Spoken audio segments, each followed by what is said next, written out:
say I'm a big dog. I make all my niggas better, I feel like I'm Chris Paul. I serve all the purest cocaine, don't need no fentanyl. He faking this persona for the bitches, call him Rick Ross. While I fuck on your bitch right by the door, I told her get lost. I see cash up in my sleep like Trader Visionary.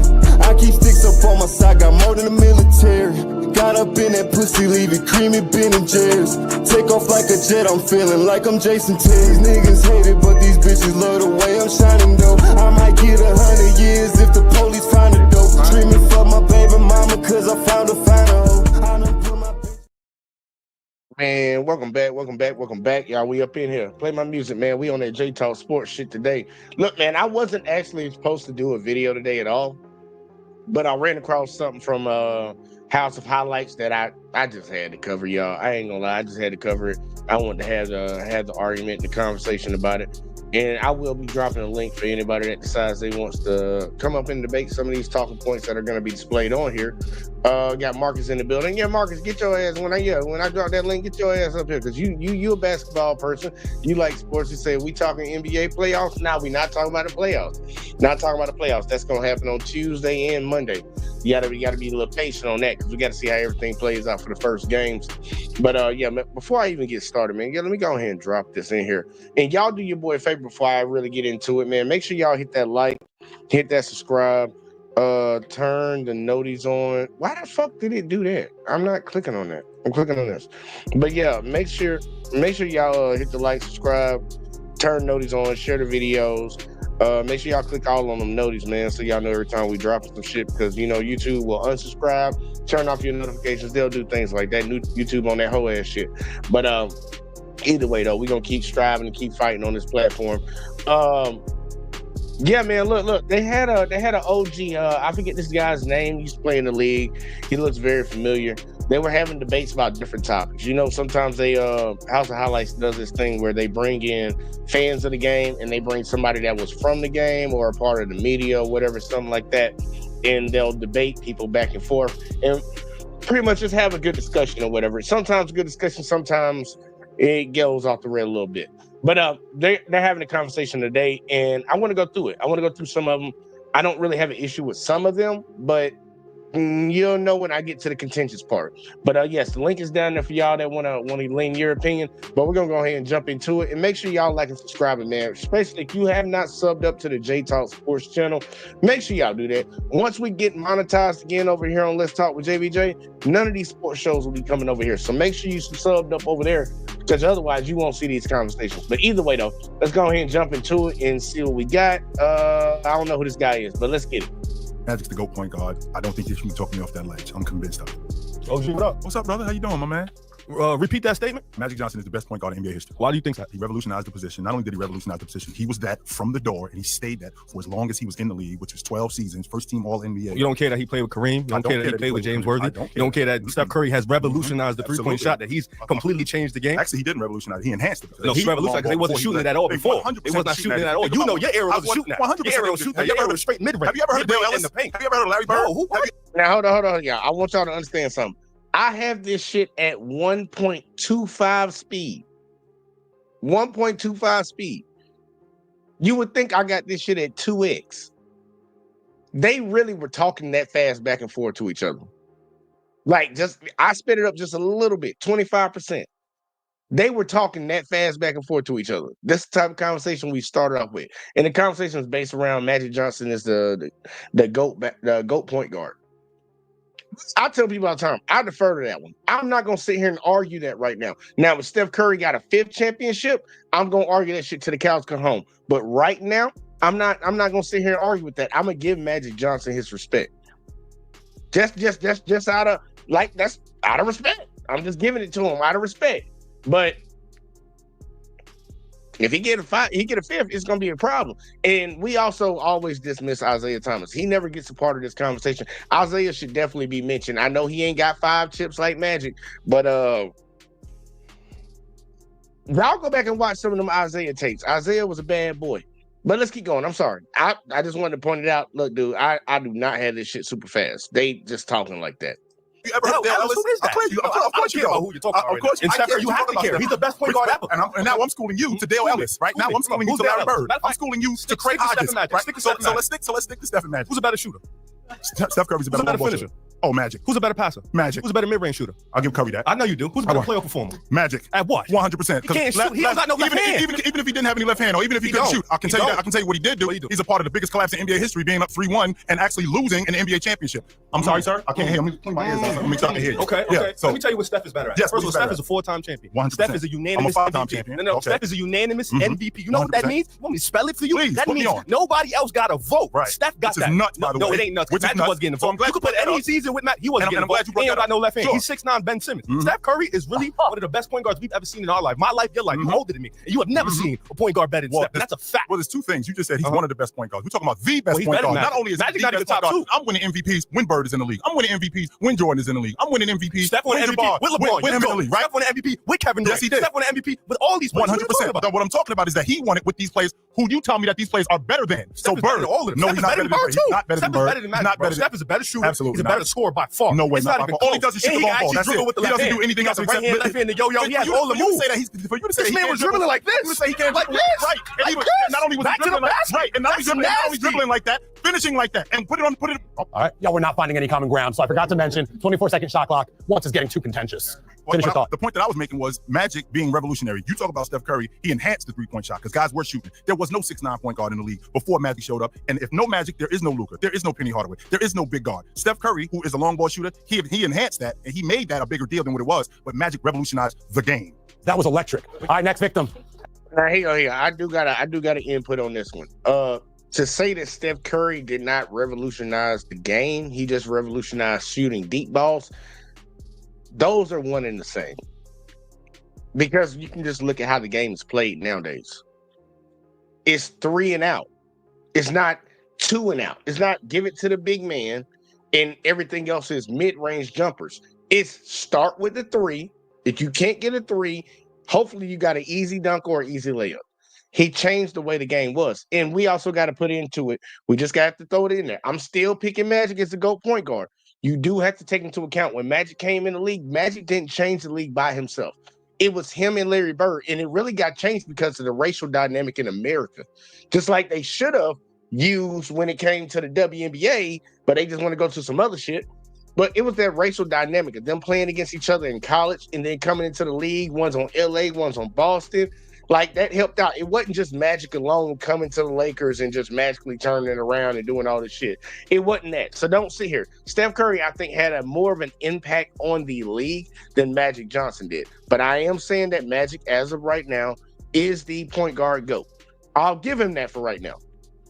And see, let me read some of Marcus' comments. He said Magic Johnson was the near perfect blueprint for greatest point guard. And I can agree with that.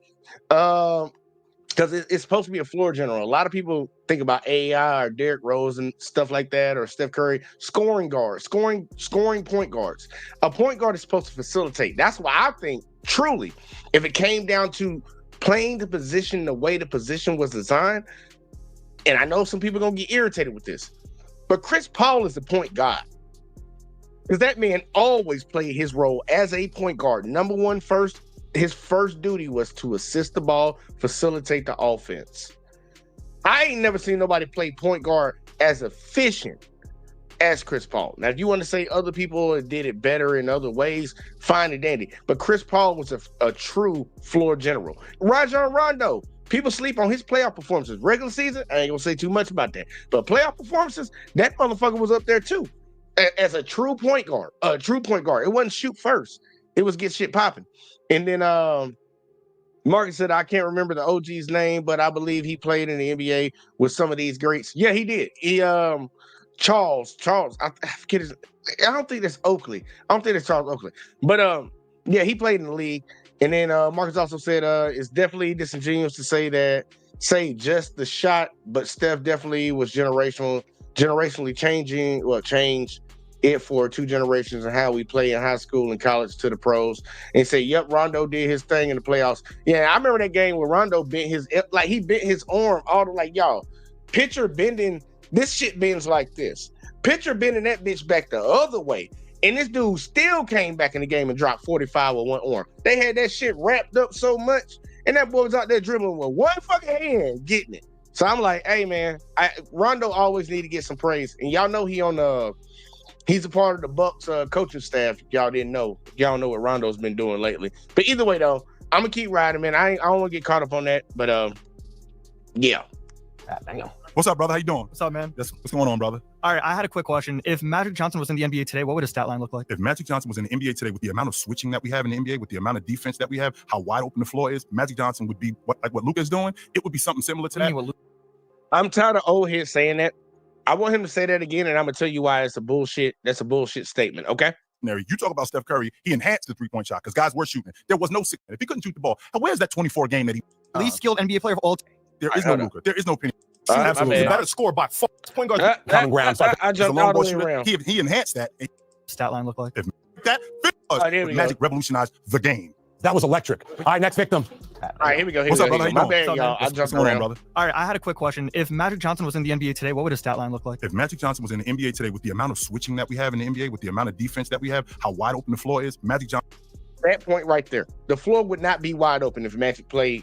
Like Magic didn't play in a wide open league. Like honestly, I ain't even gonna say he didn't play in a wide. He actually really did play in a wide open league because if you realize, damn, what dog?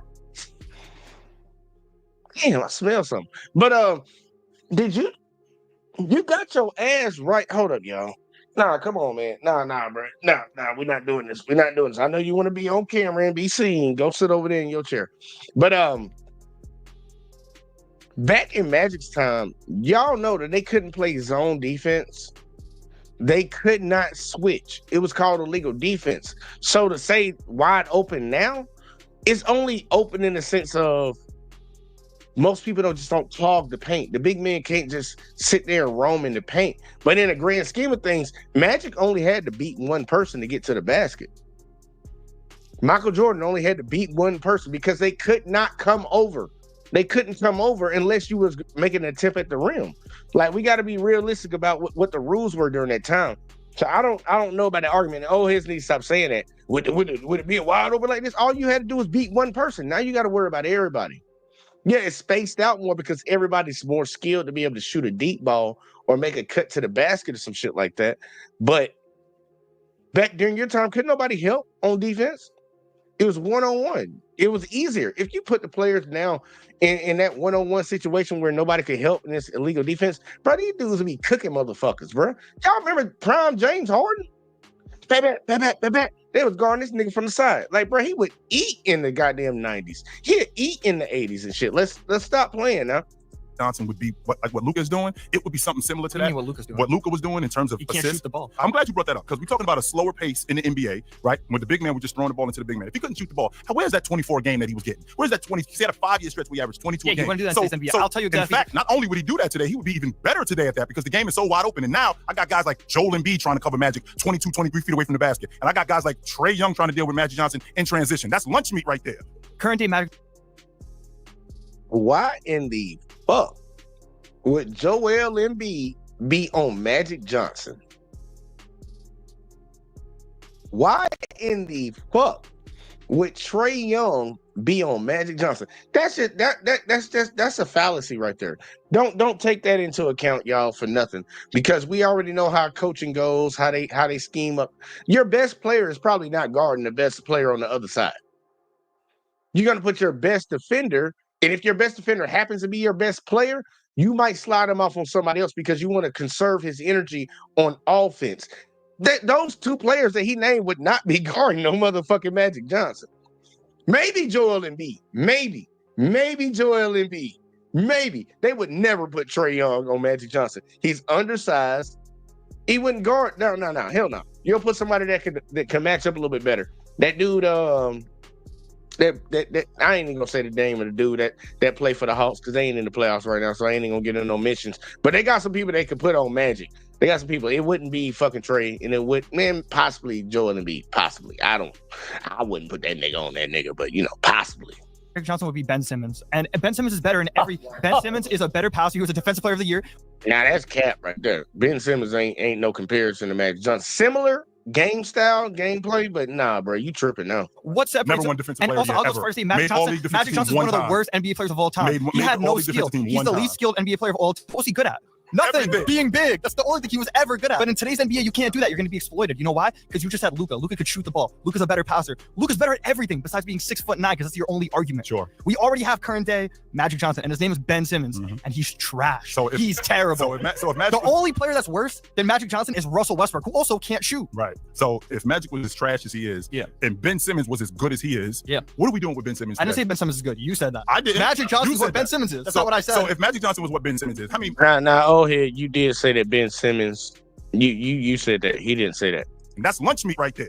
Current day Magic Johnson would be Ben Simmons, and Ben Simmons is better in every. Ben Simmons is a better passer. He was a defensive player of the year. What separates? Number one defensive And player also, yet I'll go ever. first. Say Made Magic all Johnson. league defensive Magic teams Johnson is one one of the time. worst NBA players of all time. Made He had all no league skill. defensive team He's one the time. least skilled NBA player of all time. What was he good at? Nothing. Everything. Being big. That's the only thing he was ever good at. But in today's NBA, you can't do that. You're going to be exploited. You know why? Because you just had Luka. Luka could shoot the ball. Luka's a better passer. Luka's better at everything besides being 6'9", because that's your only argument. Sure. We already have current day Magic Johnson, and his name is Ben Simmons, and he's trash. So if- he's terrible. So if Magic, the only Man, y'all remember old buddy did say, young man said Ben Simmons is trash. Then he turned around and said that he said that Ben Simmons was good. No, he just made sure he said that Ben Simmons ain't good in his eyes. player that's worse than Magic Johnson is Russell Westbrook, who also can't shoot. right. So if Magic was as trash as he is, Yeah. and Ben Simmons was as good as he is, Yeah. what are we doing with Ben Simmons? I didn't say today? Ben Simmons is good. You said that. I didn't. Magic Johnson You is what said Ben that. Simmons is. That's So- not what I said. So if Magic Johnson was what Ben Simmons is, how many all league performances does Ben Simmons have? Ben Simmons is not good. Okay, well Magic is because Neither is Magic Johnson. Magic Johnson Magic was Johnson first-team played against All-Pro Columbus. 9 straight years. Who did he play? Who did he? Bums. I'm sorry, John Straight Stockton, Dennis trash. Johnson, They're John literally Stockton, terrible. They Dennis wouldn't do Johnson. anything. Kyrie Irving's better than John Stockton. Who? Kyrie Irving's better than John Stockton. Look, Marcus, to be real with you, like to be 100% honest, I blame it on being in New York. Because he said Ben Simmons looked like genetically he is the ideal body frame point guard, but as a shooter, he's trash. If he wouldn't have been in New York and he would have went to anywhere else, I believe Ben Simmons could have actually been because he already got fucked up in Philly. With Philly and their process and shit. But if he didn't go to New York after that, I believe that, bro, he could have got on a team that, like, if he would have went to Miami, I think they would have found his potential. If he would have went to Golden State, I believe they would have found his potential. If he would have went to San Antonio, I believe they would have found his potential. But going to New York where you could just fuck off every goddamn night, because that city does not fucking sleep. I've been up there. I don't like it. He probably could have possibly turned himself into something, but as of right now, look, dude, he gonna be able to play. He gonna be able to play for a long time because the way his game is set up. But to reach his true potential, but nah, man, I think that's just a lost cause now. He said maybe that's possible. Like, I'm really thinking maybe, because I'm like, he has everything, like you said. He has the frame, he has the size, he has the basketball knowledge, he has the ability to pass the ball, he can see the floor, but he can't fucking shoot. If he went somewhere where they incentivized him actually shooting, because he is pretty much in the sense of a modern day Magic Johnson. Not as good, more athletic, about the same size, similar game. He said, Golden State and maybe playing with the Bucks or the Spurs. Yeah, I can see Bucks. See the Bucks, maybe. You can see the Bucks possibly, because he'll fit in with Giannis. Him and Giannis will fit in.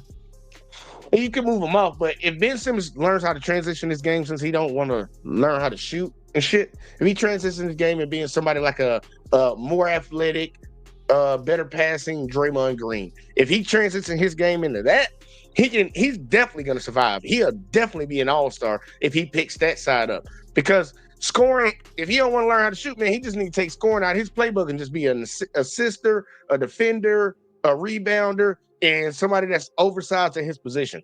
Average about 15 points. He can have a long future in the NBA. I would put him on my team if he did that. But let's keep going, though. Let's see what we got. Kyrie Irving is a better ball handler than He's John better Stockton. in every. That's it. What's he's John a better Stockton better at? defender. Yes. He's a better passer. Yes. Oh my Are you God. kidding? I ain't gonna say Kyrie is a better defender, but he is a better dribbler and shooter, scorer, aka all that shit. I'm losing years on my life. This is nuts. Oh my God. Oh my. Anyway, I'm gonna stay focused. So as I was saying, there is no comparison between Magic Johnson and Ben Simmons. Oh. You can finish your thoughts. There is no comparison between Magic Johnson and Ben Simmons. He is not the scorer. He is not the distributor. He is not the playmaker. He is not any of those things. He is not the floor leader that Magic Johnson was, is, or will ever be. And it's evident because he's been already on what, 3 teams in 5 years? Magic played for the Lakers for 12 straight years, and he was not a point guard. He was the lead guard. Ben Simmons has never been the lead guard, ever. All right. Also, the shot clock is more like football. If it ends when you're talking, you get to run the play out. What's up, brother? How you doing? I'm good. How about you? Yes, sir. All right. So you talk about how Steph only enhanced the three-pointer, how he didn't revolutionize it. How you feel that Draymond has more career threes than Larry Bird? They weren't shooting the threes about that much back then. I mean, like Steph made everyone shoot a three. He's inspiring players now to shoot the three, and he's really just changed the entire game by shooting a three. Would that help the fact that he played with Klay Thompson, who was another great long ball shooter? I think that has a lot to do with it, because as good as Steph Curry was as a long ball shooter, when you got another sniper that can shoot just as well as you do, and with him shooting as well as he did, making the game even better. When you have that on your Now, I want y'all to realize something that's happening right now, because this is an issue that I have with a lot of people when they debate sports. You're using one argument to discredit one person, but watch how they use that same argument to congratulate another motherfucker. Steph Curry had a lot of people on his team, supposedly. Just wait for it. your team. And shout out to Grace. I see you over there on Facebook, girl. Somebody watching over on Facebook. God damn it. Let's keep riding. I think that we completely forget about how good the long ball was with those guys enhancing it. But we also had guys shooting the long ball back then. We had Dale Ellis. We had Larry Bird. We had Craig Hodges. We had great long ball shooters who could shoot the basketball, like Steve Kerr, right? We had all of these guys who could shoot but they weren't shooting it at the volume that these guys are shooting it at today, because the game is a lot more wide open than it was 25 years ago, because it was played through a big man. But it's not like those guys couldn't shoot the basketball. They weren't shooting it at the volume, and they also were not shooting it at the percentage. Make sure you add that in too. They were less efficient shooters. Don't say that we had shooters like them. Yeah, you can say that about anything. Yeah, anybody can fucking shoot the goddamn three, but were they good at it? Because if Steph Curry was playing in the 90s and he knew he could pull up from 35 and he could make that shot at a 45% clip, what coach? You telling me the coaches back in your time would have told him he can't do that because we play inside out? Then that would have been on y'all. That would still be a double negative on y'all, because that would be coaching hindering the players' talent. I don't want to hear that shit. They did not shoot the ball as good as them. Don't say that you had shooters like they got nowadays. We got regularly, what would you say, 7 to 10 players at the bare minimum, averaging 40% from the field in the NBA. I mean, from the three-point line in the NBA. Y'all didn't have that. Y'all might have had one motherfucker that maybe come close. Reggie Miller. Y'all say Larry Bird was a great shooter. Yeah, he was a great mid-range shooter. Larry Bird didn't really shoot a lot of threes. Contrary to belief, because Draymond Green has more three-pointers made in the league right now than Larry Bird did. So I'm like, look, dude, I get it. I understand. But nah. Nah. Basketball, because I'm trying to imagine Dale Ellis with the amount of spacing playing with. I'm trying to imagine Dale Ellis with the amount of spacing playing with Joel Embiid or playing with Joker. It would be incredible today. I've never heard of Dale Ellis. Who's Dale Ellis? Of course you haven't. Of course you haven't heard of Dale Ellis, because you're 12. That's why you've never heard of Dale Ellis. That's what that would explain it. And what's interesting is 20 years from now, somebody's going to tell you, yo, Steph Curry was a plumber. Steph Curry played against Gen Zs and SoundCloud rappers. That's what they're going to tell you that he played against. And you're going to want to jump over this table and you're going to want to choke him out, because you've seen Steph Curry, because you know how good Steph Curry is as a long ball. Dude, they wouldn't say that about Steph Curry. You know why? Because you can definitively prove that Steph Curry was not a plumber. But people that played in the generation, I think really before your generation, in the off season, some of them were plumbers. And that's not even a knock, because, you know, the NBA wasn't making money like that. So people had to have another job outside of that. We got to put context into it. Don't say in the future they'll say Steph Curry was a plumber. They would never say that. And if they did, we would look at them like they're fucking stupid. You would look at them like they were stupid. He never had that profession. But people that came, I think, before your generation or the back end, or when you came in, yeah, some of them in the off season, because they weren't making that much money, had to go do another job. Yeah. But that's not going to be the case for Steph. I'm just saying. I'm sorry, y'all. I just had to. Context matters, y'all. Context has to matter in these sports debates, man. It's crazy. Shooter, you know how good he is as a player, but this is what I got to deal with when I got to deal with you telling me that John Stockton, or not just John Stockton, but Dale Ellis and Craig Hodges and all of these great long ball shooters, you don't know who they are. Go do your homework. Steph Curry played against LeBron 4 years in a row in the finals. You're calling LeBron a plumber? And how do you think Clay's getting out? You say that Steph played with plumbers. played with LeBron, played against LeBron 4 years in a row. Okay, first of all, I didn't say he played against plumbers. I said that's what you're going to have to listen to 20 years from now. And with you having to listen to that, you already seen what Steph Curry looks like. But with that being said, let's get back to the point. Let's get back to the point at hand. And Steph Curry being a lead guard and not being better than Magic Johnson, who not enhanced the game, revolutionized the game at the point guard spot and did everything that now point guards are compared to. Because who are we comparing Steph Curry to and other point guards? We're not comparing him to anybody else except Magic Johnson. All right, MD Foodie Boys, thank you. They compare him to a lot of different people. They try to be like Trae Young is another version of Steph Curry, and let's stop the cap. Steph Curry is chasing Magic Johnson, just like people say LeBron James is chasing Michael Jordan. But you can't sit here and say that Steph didn't revolutionize the game. That's crazy as fuck to say. And some people say, well, Magic did too, but we're talking about who revolutionized it the most. Steph changed the game. There was never a rule or a play coaching or a scheme that was changed because of Magic Johnson was in the league. They changed shit for Shaq. They changed shit for Jordan. The entire league shifted because of Steph Curry. The ability to shoot from that distance.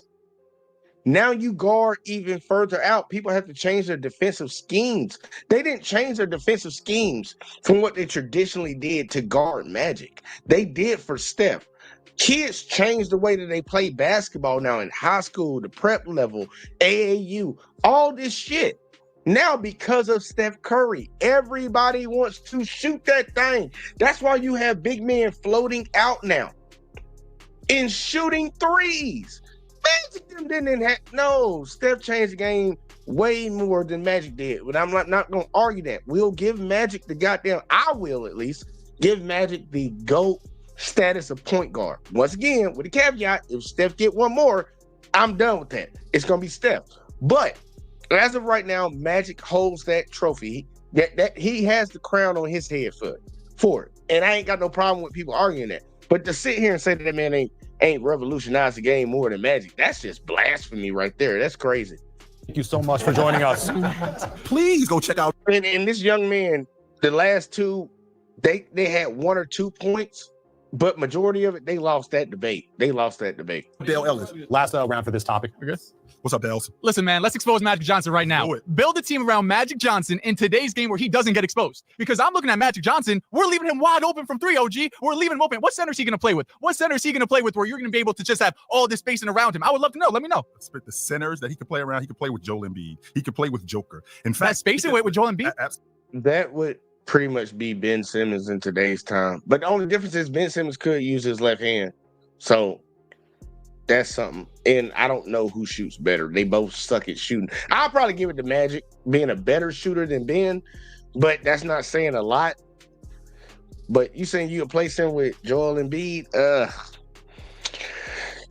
He gonna have a Ben Simmons career, in my opinion. If Magic played in this generation right now, he might have a Ben Simmons career. I'm just being honest. And shout out to Op. I see you over there watching on Facebook. We got some folks tuning in on Facebook. That's what I'm talking about, man. How's that gonna work? Absolutely, it's gonna work because I don't think you give Magic Johnson enough credit for the respectable shooter that he was. Become a respectable shooter. We're comparing this to Steph Curry, by the way. Comparing this to Steph Curry. Who's easier to build a team around? It's not close, OG. Is it easier to build a team around a guy who plays off the basketball, shoots the basketball the way Steph Curry does, Absolutely. or a guy who, in the game being as wide open as it is today, a transition player like Magic Johnson is, a passer that Magic Johnson is, a scorer at the rim, and a guy who sees the floor as well as Magic Johnson He needs does. to be as dominant as Giannis, as Jokic, all these guys. I want to make sure that I remember this. He is 6'9". Absolutely. Not 6'2" or 6'3". Absolutely. 6'9". No, hold on. Let's talk about him and Joel Embiid. Sure. Joel Embiid's in the post. Whoever's on Magic, we're doubling. I'm We're glad doubling you're right away. doubling. Go ahead. 100%. That respectable shooter, go ahead. Let him shoot. Yep. You're gonna have to give up something. 100%. I'm giving him Magic Johnson shooting. 100%. Easy. You're gonna have Every to give up time. something. And when you get Bro, it's Ben Simmons, man. Magic Johnson is pretty much the heir apparent to Ben Simmons right now. Like, for real, their games are they're so similar. It's hard to distinguish between the two. If you just took it, like, you can easily say, like, in the past, this is the modern day era version of that. I might be crazy. Y'all tell me if I'm crazy or saying that, but Magic Johnson is pretty much Ben Simmons. Like, Ben Simmons is the new version of Magic Johnson, man. Like, and we know how that shit's playing out right now. That game, I don't think Magic Johnson game would translate as good or as great as he thinks it would in today's NBA. I don't think he knows. Because Ben Simmons can pass the fucking ball. That's what he was known for. That's why they compared him to LeBron. Because he would pass the ball at that size. In transition, yes, Ben Simmons is good in transition. He's a threat in transition. So, I don't fucking know, man. Look. I don't know, y'all. Like, I don't know what he's talking about. Give that up. You said the same thing, and I've heard this so many different times. We're going to let LeBron shoot. How well did LeBron LeBron's a better shooter than Magic Johnson. Well, I can tell you this. Especially today, he's a 40% three-point shooter. We're going to let LeBron shoot. We're letting LeBron shoot. I think he ended up scoring the most points in NBA history. So let Magic shoot, and you're going to lose. He's made 40% of his threes? Absolutely. 40. You're making that up. There's nothing you can say that's going to hit that. I'm not saying 40%? No, I didn't say he was going to hit 40% of his What's he threes. going to hit, 32%? We're cool with that. What I did say is that you're not going to force him into shooting 8 or 9 threes a game. You're not going to do that. In today's game, when most guys got 5 shooters out there, minimum 4. You're going to have a team where he has 3 shooters around him if everything's going well. You got to have at least 3 shooters out there. If you got 3 shooters around Magic Johnson, how much better is he going to be as a distributor and a playmaker and getting downhill and getting those guys better shots? If he doesn't have the ball, what's he going to do? If he doesn't have the ball, what's he going to do? That's the point that I'm making, because I'm the lead guard. I got the ball in my hands. That's why I'm going to be so much better. And because I got 3 shooters around me. So if I got Gary Trent or somebody like that around me, how many better shots am I going to get him? Because you're going to be so focused on me getting to the rim. You say that you're going to double off me. You can double off me all you want. Just like they doubled off a bunch of other players in the league, but they still got to the rim and they still scored the basketball at a high rate. And Magic Johnson, if you're going to... Oh, yeah, you do have to respect his argument. If Magic doesn't have the ball in his hand, how valuable is Magic to you on the team? And that's why he came in and said Steph, because Steph is a threat even when he doesn't have the ball. What would Magic be if he doesn't have the ball? He's not somebody that you have to worry about or keep an eye on, or literally, you're a defender, you're guarding Steph Curry tonight. You're going to guard him. I don't care if that bitch got the ball or not. You run with that motherfucker and you shadow him. That's what they say in the NBA right now. If Magic didn't have the ball, you think the coach is telling them the same thing? They probably like, stay in front of him. Obviously, just don't walk the fuck away from your defender. But I don't think that the emphasis on staying in front of this guy and being around him constantly would be the same message. Like, that's one thing he do got you on. I still put Magic ahead. But I'm like, the responsibility on defense when he doesn't have the ball, man, that goes to Steph Curry out back. That boy run around 17 goddamn screens and get open. You know somebody like that? Reggie Miller, right? Rip Hamilton. Well, Steph Curry was more deadly than all them motherfuckers. He's more deadly than all them motherfuckers, and you got to keep an eye on him. You do not have to keep an eye on Magic. Unless he had the ball in his hand, you do not have to keep an eye on Magic. We got to be real about the pass, y'all. Stop lying. Double off me. I can play in the mid-range, and I can knock down open shots. And if I do that, now you have to come see me. And if you come see me, here comes the double. And I'm finding this guy. I'm finding that guy. And I'm finding that guy. And now guess what? You're home watching the playoffs. Meanwhile, we're raising the trophy. This ain't happening here for Ben Simmons. I think their run was better than what the Warriors did in 2010. Are you saying for the era what they did is more impressive, or do you think if they played in whichever era, the Bulls would beat the Warriors? I think that if they played in this era, I think that it would be a lot more of an advantage for the Bulls, because I'm trying to imagine not being able to put hands on Michael Jordan. I'm trying to imagine Steph Curry having to deal with the switches that you guys talk about. I'm trying to imagine him having to deal with Scottie Pippen in transition or in the half court. I'm trying to imagine with the triangle offense, and as much action as the Golden State Warriors run, the triangle offense was revolutionary. And that kind of action, I'm trying to imagine the Warriors trying to deal with that, even with Kevin Durant. It was revolutionary for 1992. Sure. Nowadays, to think a team is going to come out here and have any X's and O's that are revolutionary when you have 30 plus years of smart coaches making smart adjustments, just on that level, everything that Steve Kerr knows that version of Phil Jackson doesn't have the ability to know, it would be a bloodbath in that regard. Just from pure X's and O's, the way that they're going to switch and peel back and recover, it's going to be no contest there. So I guess we can put that aside. If that wasn't a thing. You think on paper the talent level was better across the roster? I don't think that the talent level on paper was that far apart. I mean, don't get me wrong. You add Kevin Durant to a Warrior squad. I mean, that's like adding Shaq to the '96 Bulls. I mean, that's almost unfair. However, there are ways to neutralize things like that. And what the Chicago Bulls did, which I want to make sure that I'm clear with the run that they had. I mean, Michael Jordan, 4 to 6 years that he played on that team, they won 60 plus games, including a 67, a 73, and a 69 win team. They were running through the league, a much more physical league at that time. In terms of scoring, there were teams specifically there to beat them. And the triangle offense was just revolutionary with all the action that they had. Was it worse at offense or was it more physical? Because you could say it's more physical because they're banging around down low. I would say today is less physical because the shooters are out there and it's a lot harder to bang around, because if you're focused on banging around down low, having having these enforcers on the court, you're going to get destroyed by all the skill Right. level across the court. And it doesn't get higher skill level from 1 through 10 on the roster Right. than the 2017 Warriors. Mhm. I think if you're talking who's going to play each other today and have a chance to, win a 7-game series in this year or that, not a contest there. And if you want to look at who has a more impressive run, I think it's pretty clear the overall skill level is higher across the league today. You said teams were built to beat the Bulls back then. They were built to beat the Warriors too. It was a shorter run, so I guess you saw less of a league-wide roster construction. But we had the Rockets, we had the Cavs. In the same way that you can say who they played was more impressive to you in the Bulls for whatever reasons, they did have to face a player who was arguably just as good, if not better, than Jordan himself, and they beat him multiple times. So I don't know what you give to the Bulls besides longevity, which they stuck together longer. Good for them. They had to break in the middle to revitalize themselves that Kevin Durant didn't give the Warriors a chance to do. Right. So besides longevity, I don't think they peak better. I don't think they would 1v1. I don't think they play tougher competition. I'm not sure why they get the greatest dynasty of all time over the Warriors. Well, you just mentioned something that was really interesting. The greatest part about having the burden of proof putting on you, you have to make sure that you give that person things that they can't explain. So, for example, you just talked about them having a run that they had, the Golden State Warriors, and sure that they ended up they lost to some teams. Well, the Bulls didn't lose to anybody. The Bulls went 6-0 during that run. If we ignore the year they lost, and the teams that they lost to, the Golden State Warriors in particular, they had the biggest collapse in NBA history. They actually won 73 games. Not only did they win 73 games, they were up 3-1 in the series and could have won. That never happened to the Bulls in any stretch. You're referencing pre-KD. That's like me referencing. I want y'all to understand why that's a nonsensical argument. Yes, the Warriors did collapse, and I had to sit there and watch that shit. And that's when I crowned LeBron James the GOAT. When I saw what he did to make that team collapse. But that has nothing to do with the comparison of the teams that they matched up to.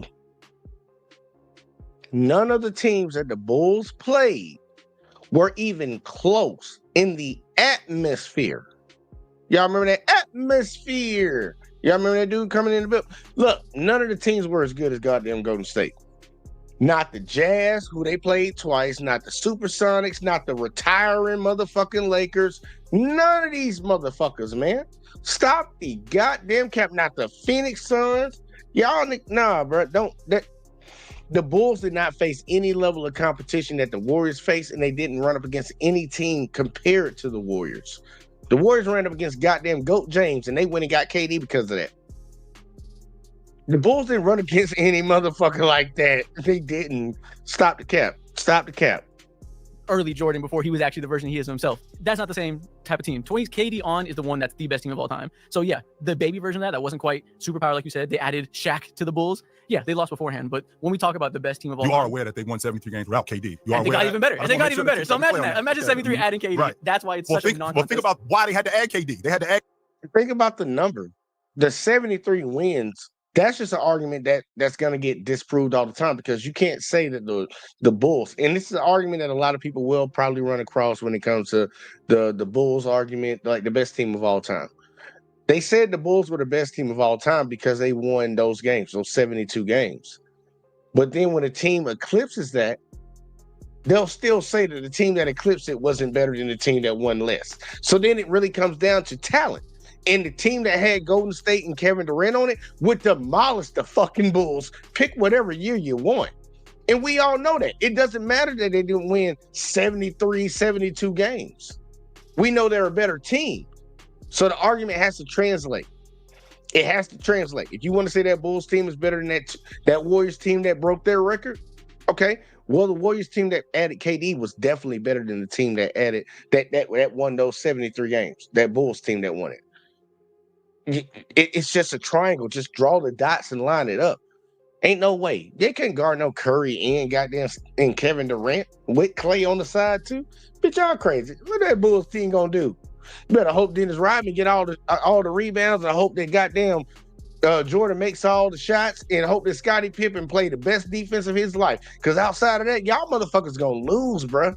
And that shit wasn't gonna happen anyway. Scottie and KD because they lost at their superpowers. KD. KD's the version. Really quickly, that Bulls run of 6 championships in 8 years, 4 times winning over 60 games. Michael Jordan winning the league MVP 1, 2, 3 times during that stretch. That team never losing in the NBA Finals, running through the Eastern Conference, I believe, in 1996, and running through the NBA the way that they did. Even in that era, or the 60s, or the 70s, the 80s, and 90s, I don't think that's been matched. You know what? If free agency was around like it was today, Scottie Pippen would have left early, and they would have had that chance. So that's the difference. Okay, let's wrap it up, people. Thank you. Next up, this is a great one. It's a heavyweight battle right here. Nephew, what up? What's up, OG? What up, brother?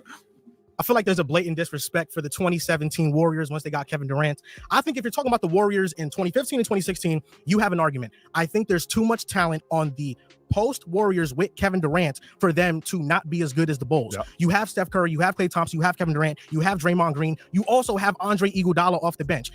We're talking about a 5-year run that should have ended in 4 NBA championships. They should have three-peated with KD. They didn't because he got hurt. I know, and I think you agree, a healthy Warriors beats the 2019 Raptors in the finals. I think that's a legit argument, but to counter what you just said, so in the 1995-96 Bulls that won 72 games, so they had the best player in the game in Jordan, they had the best all-around player in the game in Scottie Pippen, they had the best rebounder in the game in Dennis Rodman, they had the best six-man in the game in Tony Kukoc, they had the best coach in the game in Phil Jackson, and they had the second best marksman in the game in Steve Kerr. That doesn't sound like an okay team. That sounds like a pretty damn good team to me. And we're talking about the Warriors 100%. who got unanimous MVP, another MVP. The Bulls did not have 2 MVPs on their team. 100%. The Warriors did. They had a defensive player of the year in Draymond Green, who you can argue is one of the best defensive players that has ever played, and Klay Thompson, one of the best 3-and-D players in the history of the game, and Andre Iguodala. I could compare him to Tony Kukoc. I think Tony Kukoc offensively could be better. Defensively, Iguodala is better. And if we're playing by today's rules, where there's zone defense, the Bulls did not have to run into zone defense back then because I implemented it in the 2000s. So I'm thinking about the spacing of that team and how it compares to the Warriors, who you couldn't help off anybody. Steph Curry had so much gravity. They were helping off of Kevin Durant, and he was getting wide open jump shots. We're talking about leaving 40% three-point shooters open.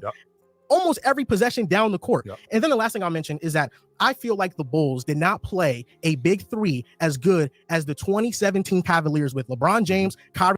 Just name the dynasty that the Bulls beat, and you can't name one. So let's just move on from there. Irvin and Kevin Love. Their run might have been dominant, but they did not play a team as good as that Cavaliers team. So let's go back to what you just talked about when you talked about the team that not the team that they were playing. So let's go back to what you talked about MVP. So Scottie Pippen finished 3rd in MVP. But he didn't win it. No, he didn't. No. But we didn't know that he was that good. We did not know that. KD is that good, though. We didn't know that he was that good. 100%. And remember why KD got on that crew. The same reason why Steph Curry was already on the crew, because you can't beat him without us. We can't beat him. It's because it's LeBron James. We didn't have to worry about that, though, because I'm already on the crew. And now we get a rebounder in Dennis Rodman who makes us so much better. He's a defender who makes us so much better. But the Bulls also didn't have LeBron. Right. They didn't have to play LeBron James. You know, the reason why they didn't have to play LeBron James is because they already had him. Yes, that would make, right. I think you can argue for MJ being a GOAT. 100%. But what I'm saying is that the Bulls did not have to play a team as good as the LeBron James-led Cavaliers. Well, I don't think they played a team as good as the 2019 Raptors. Well, I think the 2019 Raptors, you look at top to bottom depth with Fred VanVleet, Kawhi Leonard, Kyle Lowry, Marc Gasol, Pascal Siakam, Serge Ibaka. I don't think any of the teams the Bulls played in the finals is better than that team. You sure about that? Yes. I don't know. That 98 Jazz team was they were like 36 years old. Right. And they I ain't gonna lie, I really wish I still had that old cat meme I had on here. It was like, but I'm gonna just use this one instead.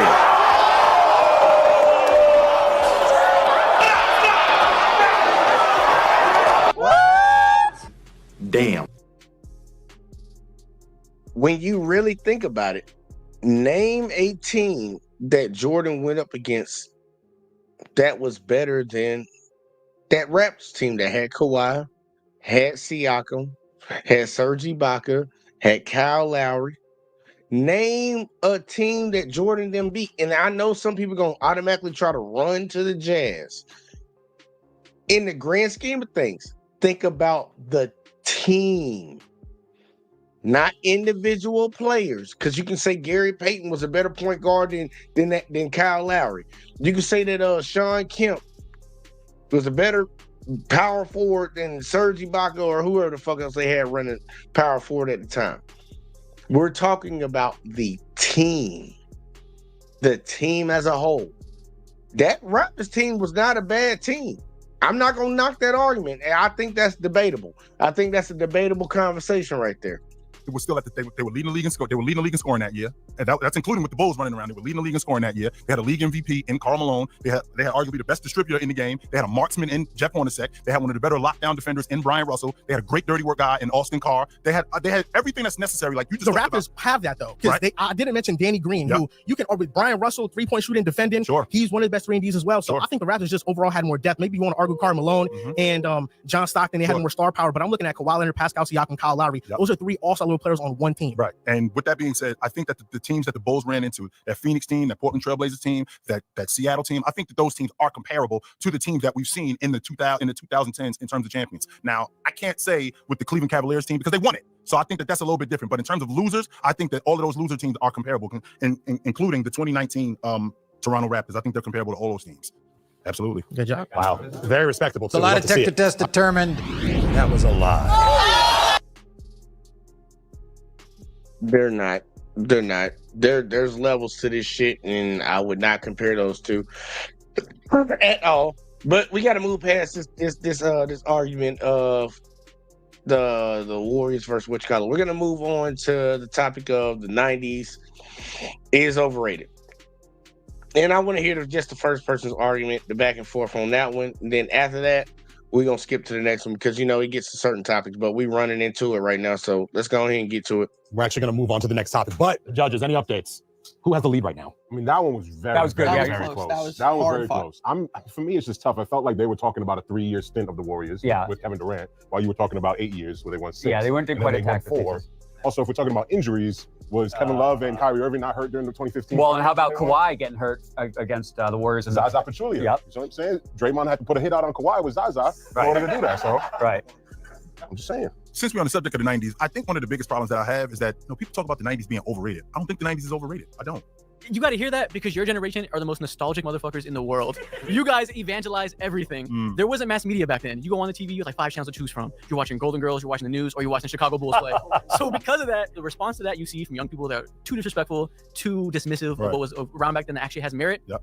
It's all in response to the ridiculous pedestal that people that watch the game back then hold it to because of the memories they have associated with it that aren't rooted in logic. It's just purely emotional. All the reasons that exist today and why players are better today, teams are better today, that's all true. And maybe people take it too far to diminish what happened because naturally everything progresses.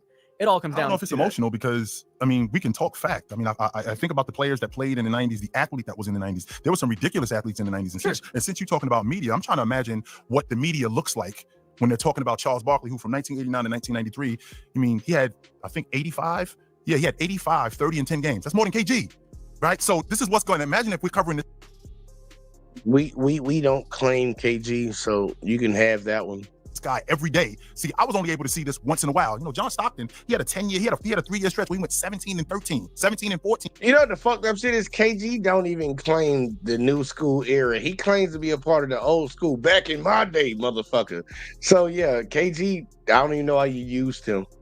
That's a 6-to-1 assist to turnover ratio. Imagine if we got a dude running around in the NBA with a 6-to-1 assist to turnover ratio today, and we only see him like once or twice a year. Imagine if we had that going on. If we had year-round media coverage of Charles Barkley, he'd be called a fat slob who can't play defense, a foul merchant. You mean like Luka? You mean like Luka? Correct. Who's at the top of the league? By the way, you want to know why? You want to know why? We're talking about things being evangelized and things being emotional. The mass media today and the fact that people can see everything. Sure. There's never been a crop of people in the world that are more hatred in their heart than young fans today. Right. And they have all the reasons in the world to criticize players. Right. The reason these guys are revered so highly is because they didn't get to see enough of them. Right. They only got to see the peaks. They only got to see Barkley in the finals. Right. So it's, he's the finals guy, MVP guy. They don't get to criticize the weaknesses. Sure. Joel Embiid has more of all those stats you said than those guys you mentioned before. Right. Washes those guys offensive players. Washes not Kevin Garnett. And I'm glad you brought that up. And he's the most hated player of all goddamn time. Actually, he's not because he's still a top 5 player still. And like you just talked about, you think he's talking about it like this? And you talking about Luka also as much.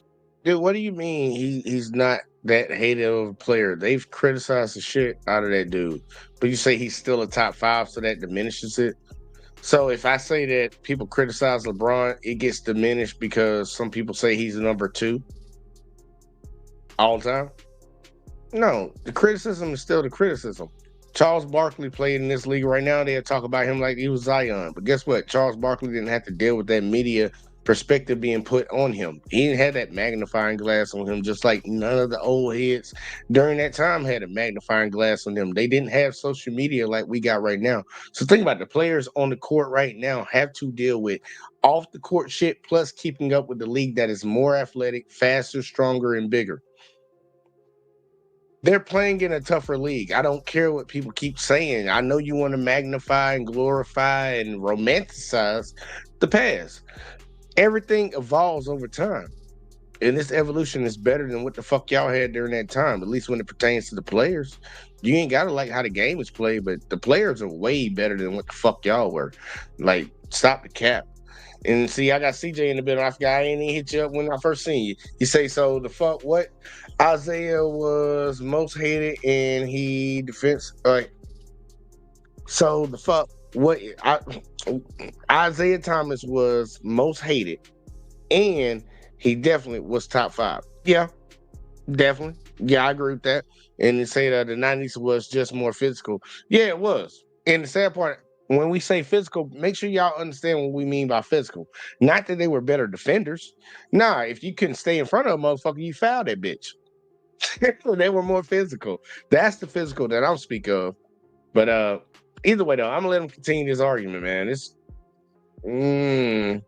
we talk about Luka being a fat slob and Luka doesn't work on his game and Luka doesn't do this. Luka is still revered as one of the 3-4 best players in the game. And imagine in the 90s, he wouldn't be called a fast slob. He'd be called White Jesus. He'd be called everything in the Really? He'd be evangelized. Right. He'd be evangelized so much. So he's evangelized like that today, only except we get to see him more and you're just talking bad about him. We still talk about him as a great player today, just like you would talk about Charles Barkley if he played today. Just like if you talk about a guy like Buck Williams, who was an all-league defender, if he played today. Just like you would talk about any of these other guys if they played today and they were, once again, if they were covered the way that they're covered back then, the way that they're covered today, it would be way different. So I'm trying to imagine what Olajuwon would look like today in today's game if he was covered as much as he was covered back then. I'm trying to imagine if Kevin Johnson, who's a 4-time all-league performer.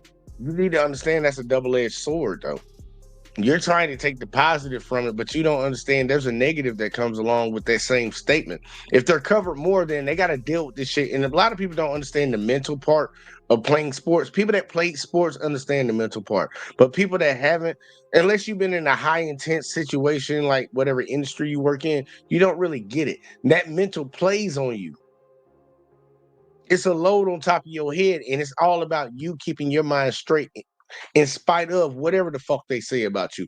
How many of these motherfuckers you really think in the past was mentally strong enough to handle the media that we have today?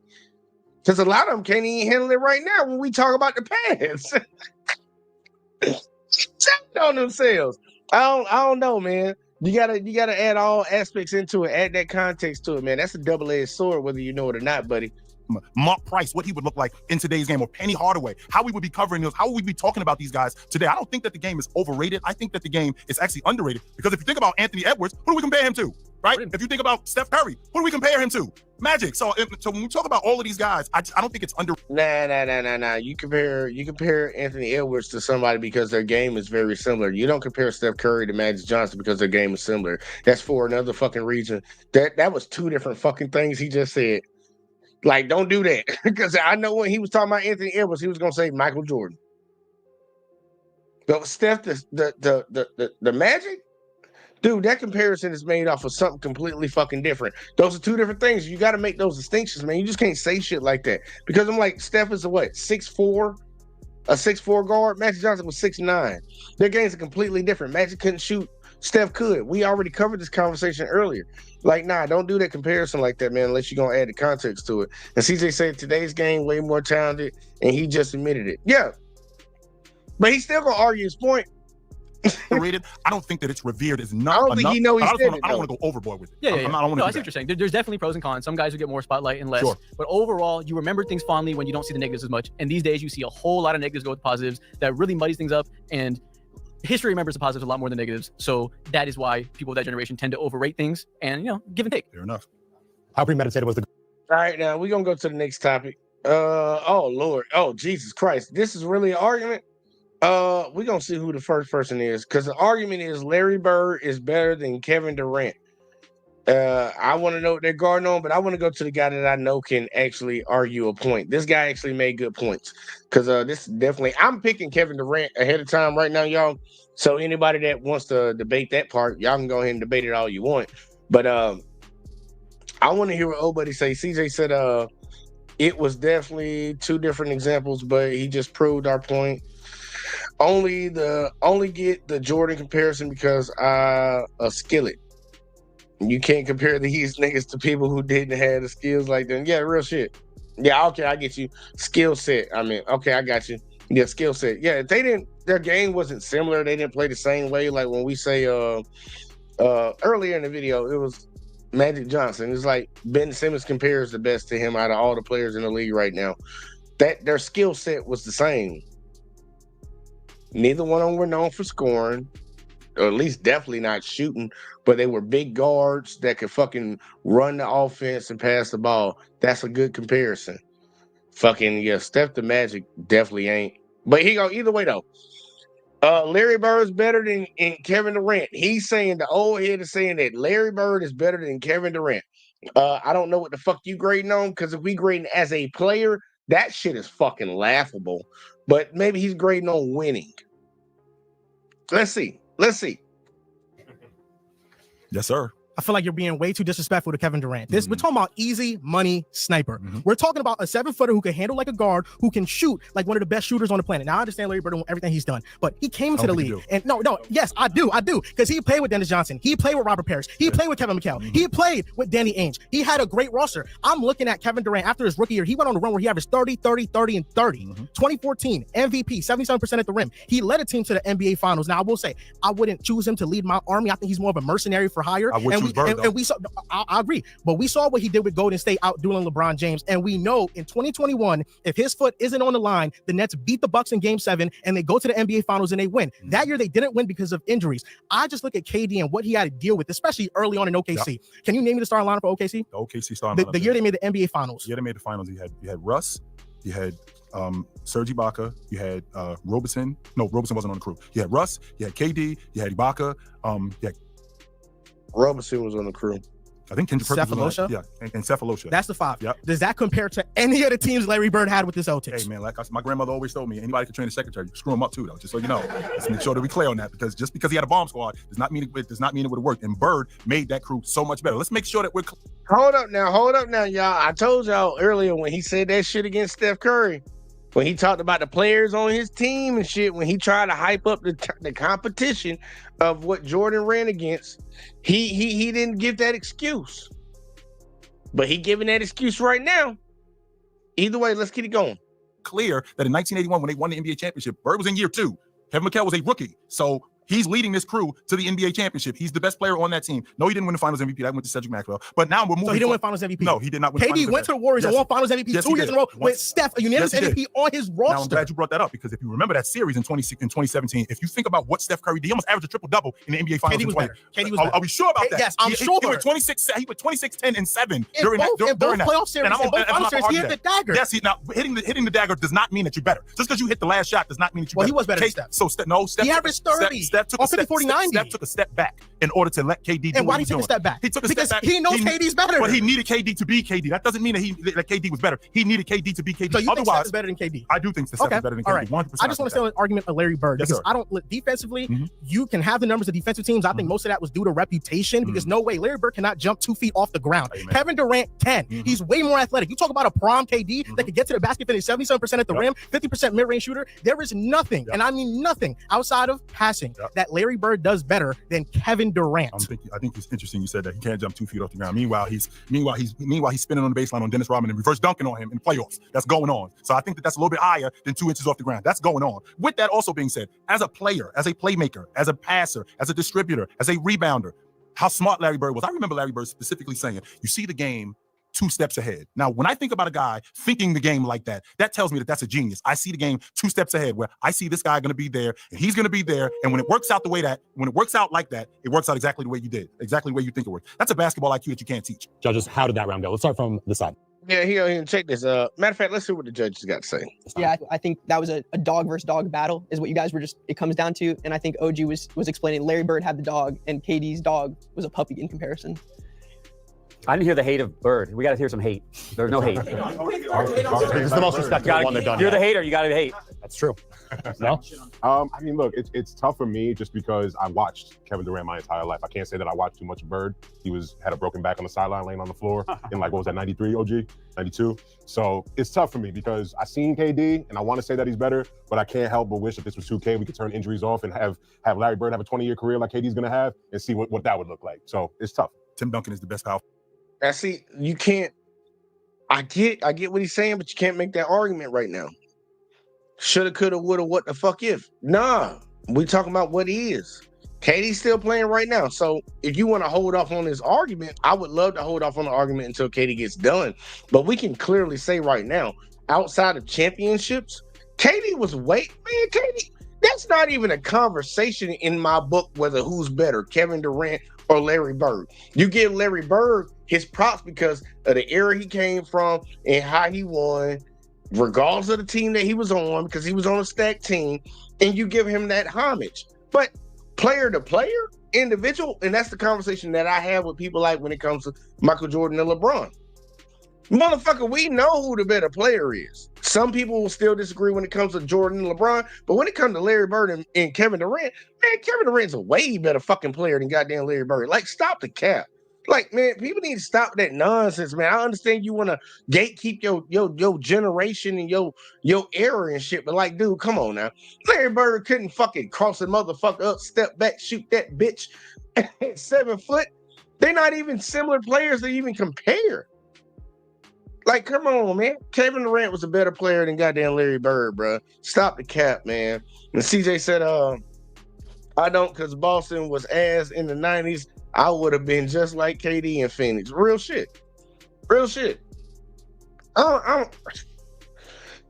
Tim Duncan, the best power forward of all time. Do I really want to cover that one? Let's see. Kobe Bryant is not top 5. And then we got the 90s Dream Team with B. And then okay. Here you go. We gonna do the Tim Duncan one. We gonna get it in. Let's see what he got.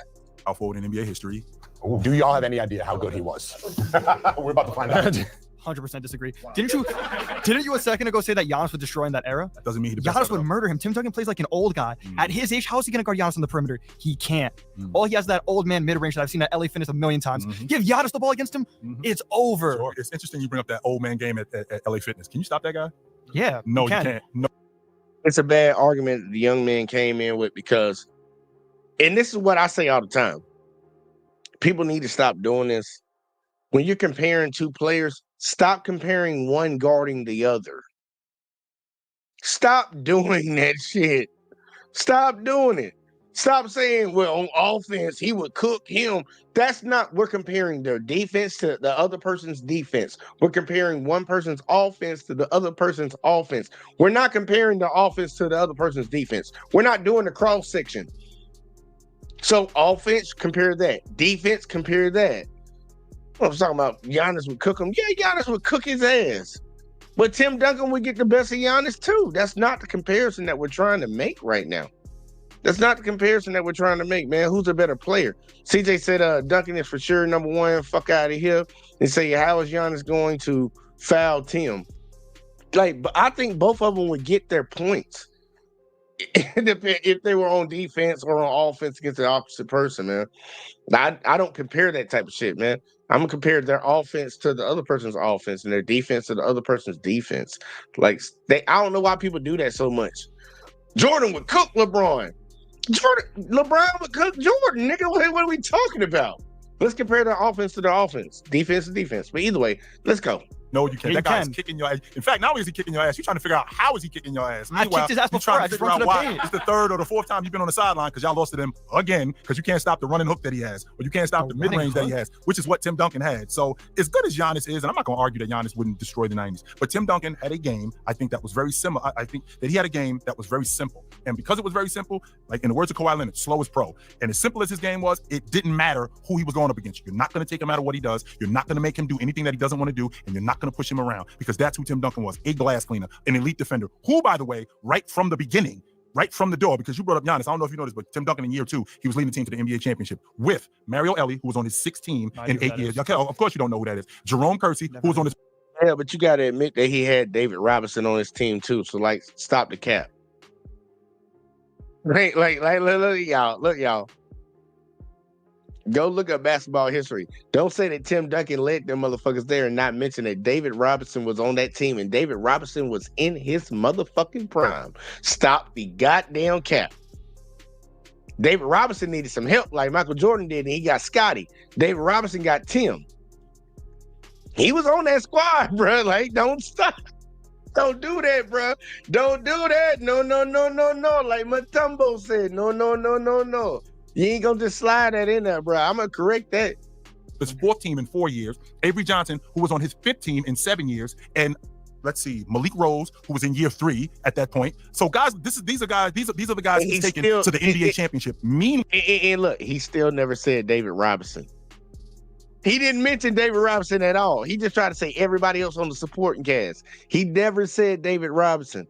Wow, he's doing this in year 2, who, by the way, he also did in year 1. He was first team All-Pro. So right from the beginning, when I come into the league, I'm that for the duration of my career. That's really ridiculous. I don't even think he was the best player on his team at any point in his career. I don't think you believe that, but I know that. Who was better than him? An older David Robinson? Yes. Well, he wasn't better than him. He was. Tony Parker, Kawhi Leonard. First time David Robinson got mentioned. And he got backpacked so many years. If Tony Parker was better than him, explain to your boys over here why in the 2003 NBA Finals the word was out that Tony Parker was going to get traded for Jason Kidd at that time. This is your starting point guard. But he was better than Tim Duncan, who dismantled the 3-time back-to-back NBA champion Los Angeles Lakers. Meanwhile, we're talking about Tony Parker getting shipped out and they replacing him with Jason Kidd. They wasn't doing that with Tim Duncan. That wasn't going on. All right. Thank you for volunteering as tribute, Joe. All right, y'all. We're gonna move to the next argument. That was a decent one. But I ain't really too caught up on David Robinson. Let's see. Kobe Bryant is not a top 5 player all time. This is gonna be a very touchy one, but let's get it. Right or no, I'm glad we're giving the flowers to Malik Rose. That's a great basketball player who deserves. Kobe Bryant in the top 5 player all time. How about that? How's that for a setup? Oh, and he's the one arguing it. Okay, this might be the first time I agree with this nigga. Hold on, let me come back on camera. This might be the first time I agree with this nigga. Well, I agree with some of the points he's made throughout this shit. I just ultimately disagree with his arguments. But I think I might agree with his argument right here. I want to see what he says. But Kobe Bryant is not in my top 5. Personally, if you grade off the way they like to grade, but let's see what the argument is. Okay. Oh, let's go. Nonchalant in the building. And this dude is going to argue for Kobe Bryant. He got a Boston Celtics sweater on. All right, who's your top 5? James, Jordan, Jabbar, Chamberlain, Russell. Kobe Bryant had a stretch where he had 54 games in a row. You see James do that, or Kobe's not as good as James, but you see Bill Russell do that? He doesn't. Bill Russell played in a league where there were 8 to 14 teams. He won a lot of those championships. He didn't have that competition. I mean, Kobe, they went back-to-back. They took down a good Celtics team in 2010, that big 3. They took down. Kobe had 81 points. That's the second most of all time. So to your point, number one, Bill Russell, 4 years straight, he averaged 20 and 20 in the playoffs. These how many guys, except for Chamberlain, can say that they did that. Olajuwon, Jabbar, none of them dudes can say that. Chamberlain and Russell, the only 2 dudes can say that they won. And he still holds the record to this day for the most. I wanna know what he feels about the Jordan over Kobe argument, because Bill Russell won a shit ton of championships, and you're saying that Kobe doesn't get the nod, and I agree. But what do you say when it comes to Bill Russell to Michael Jordan if you're making a chip argument? I really want to know what makes Jordan better. The 6 make it better than 5 when you're comparing it to 11? I want to know that argument, because I've never had an old head really explain that logic to me, because I think it's just straight bullshit, but I want to know. Points and rebounds combined in game 7, he went for 30 and 40. So your 81 that you were talking about, yeah, Bill Russell, he went for 30 and 40 in game 7 of the NBA Finals. On top of that, he's still the 3rd all-time leading rebounder in NBA history. You talked about it being 8 to 14 teams. Well, 8 to 14 teams, that means that I have to see the tougher competition way more than I would normally. So if it's 8 to 14 teams in the league, instead of me having to see the Trailblazers, who are 3 games out of the play-in today and they end up in the playoffs, instead of me having to see them in the first round of the playoffs, I got to see Oklahoma City in order to get to the NBA Finals. That's only a 1 playoff series. That's what I have to see immediately to get to the NBA championship. If I'm in the Eastern Conference and instead of me having to see the Chicago Bulls to get to the NBA or Charlotte to get to the NBA Finals, I have to see Cleveland in order to get to the NBA Finals right from the beginning. So when you have less teams in the league, you have tougher competition that you have to see more, which means that you have to bring your game way more, which is why Bill Russell did what he did. On top of that, don't forget the 8 straight championships that he won, and he was the catalyst to that. They were 8-0 when he did that. The only time he lost, this is a guy who was in the league 13 years. 12 of those 13 years, he was in the NBA championship. The only time he wasn't was year 1. There was less talent back then, though. You're talking about all these rebound sets where there weren't as many centers that Bill Russell could rebound over. Chamberlain was in the league. Yeah, other than Chamberlain, there weren't as many centers that Bill Russell could rebound over. And then we have all these role players. The role players these days are so much better. There's competition on every single team. There's a player that is good all the time. And Kobe Bryant just literally annihilated every single one of those Interesting players. that you mentioned that Bill Russell is just the talent level. Just so you know, Jerry West wasn't on the Celtics. Elgin Baylor was not on the Celtics. That is crazy, though, because look, if we say player for player, Kobe was a better basketball player than Bill Russell. And then I had to bring out my 3-3-3 conversation when it comes to GOAT. I don't think either one of them are in the GOAT conversation, me personally. But if you want to say just straight player, yeah, Kobe was a better player than him, but we're talking about putting somebody in the top 5 of all time.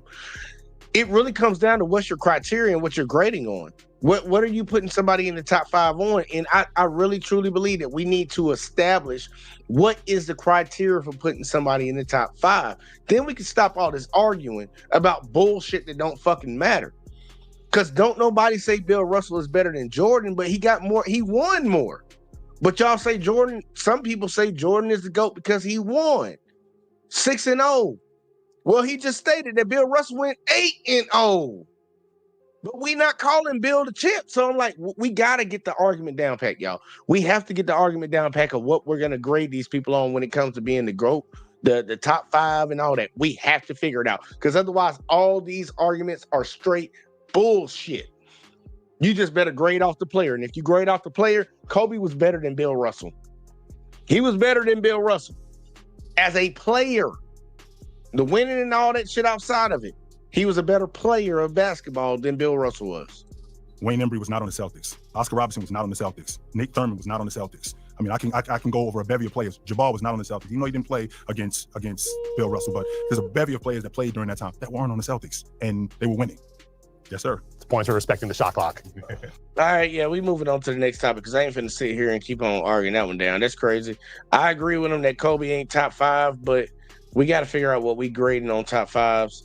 But next we're gonna say the 92 Dream Team would beat the 2024 Team USA. Let's hear this conversation. Besides you. All right. The 1992 Dream Team would beat the Avengers in 2024.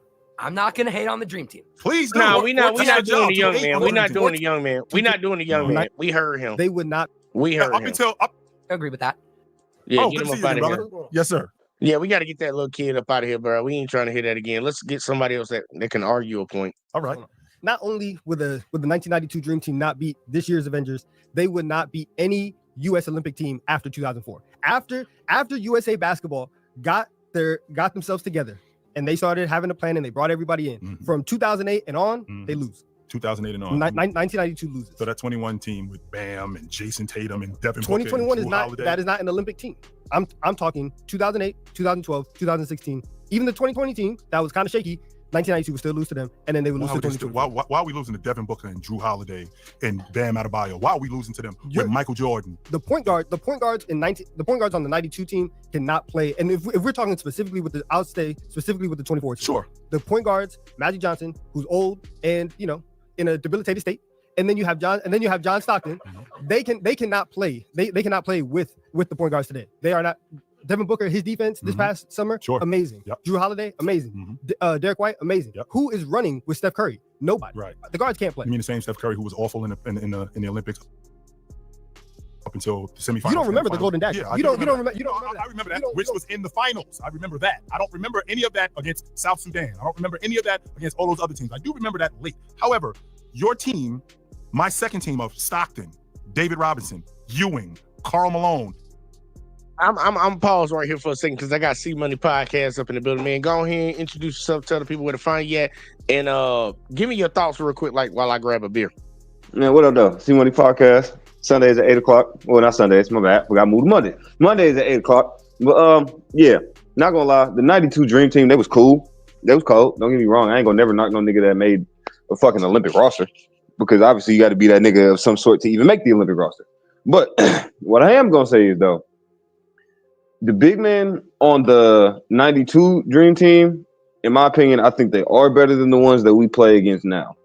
Now, the guard play is where we come and have our biggest question at. Because, I mean, yeah, Malone might get off, but if Malone's being guarded by, like, Embiid, I mean, they're damn near the same size. So that kind of crosses each other out. I mean... Well, think about that point.